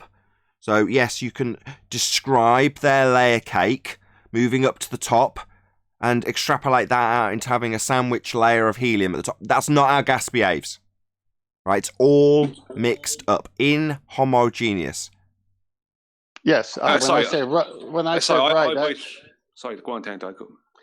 said right, I wasn't agreeing. What I was saying is, since all the gases are produced at ground level, and as we know, as you go higher, some of those gases go into phase change, and that keep recycling themselves. Some of the other gases that were produced behave differently, and those are at the higher levels. That's what I was saying. So yeah, inhomogeneously makes sense.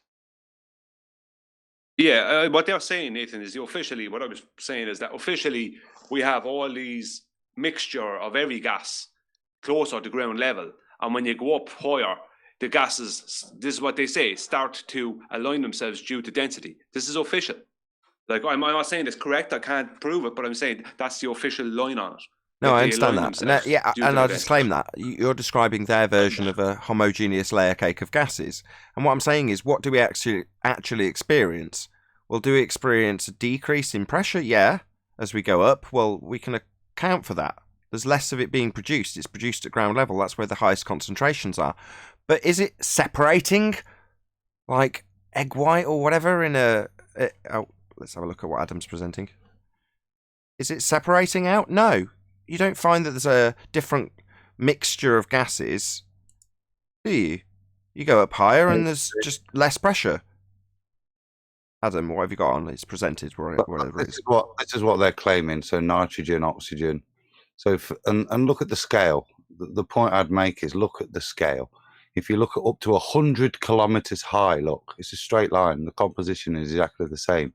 The only theory is theoretical, and to pretend in any way this is to do with density or orientation gradient. Look, they're all over the shop.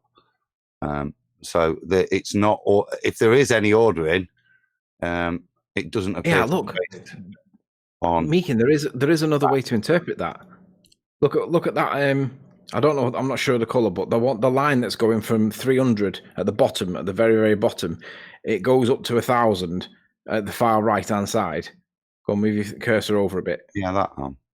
Yeah, that one there. That indicates that there's an increase in volume as you go higher and higher and higher with that gas. What gas is that? Is that hydrogen? Yeah. And hydrogen does become solid at absolute zero if there is such a thing, but there must be if there is a close sun and a proximal relationship with temperature to it. That would indicate that as you go higher and higher and higher, the volume increases. How does an individual gas molecule become solid?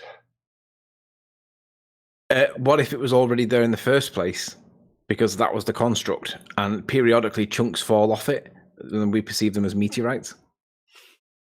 I mean, you can't. Because what I'm thinking is, if there was I'm answer. Go ahead, Adam. Feel free to answer. How do you have a solid particle? How do you define it if it's just an individual particle as a solid? What makes the differential between solids, gases, and liquids are gases are free to move? I know. Intermolecular bonds. Yeah. But I don't see the problem though. Are we agreeing or not agreeing? No, it's a phase change. It's not a change. To require a phase change requires more than one.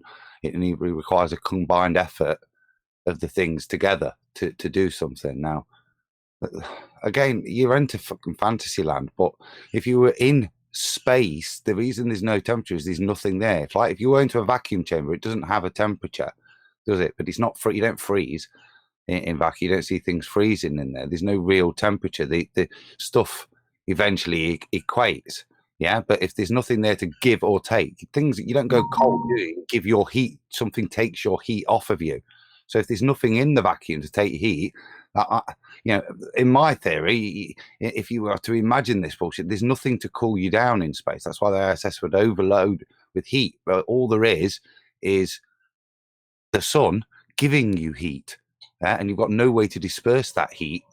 So if you're an individual molecule, you're the same. You're going to stay in such an excited state from the energy gain. You've got nowhere to dump your excess energy. Unless you come across another random molecule that you won't, that you can conglomerate with and eventually share a heat exchange. But that it's the same principle as saying vacuums don't suck. There's no sucking going on. You're going to potentially give off your... Pressure does push. Yeah, but that's pressure. That's you giving off gas to the vacuum. And in the same way, vacuums aren't cold, is what Adam's saying. It's the same principle, as in there's no lack of heat in there, but you're going to rapidly give off any heat you have to the vacuum. Yes. But if vacuums are not cold... Who said it's a vacuum? Space is not a vacuum. If the sky was a vacuum, the gas we breathe would fill the space. It's the second law of thermodynamics. And with that, I'm going to say a huge, massive, enormous thank you, first and foremost, to both Google and Discord panels for making today's after show possible.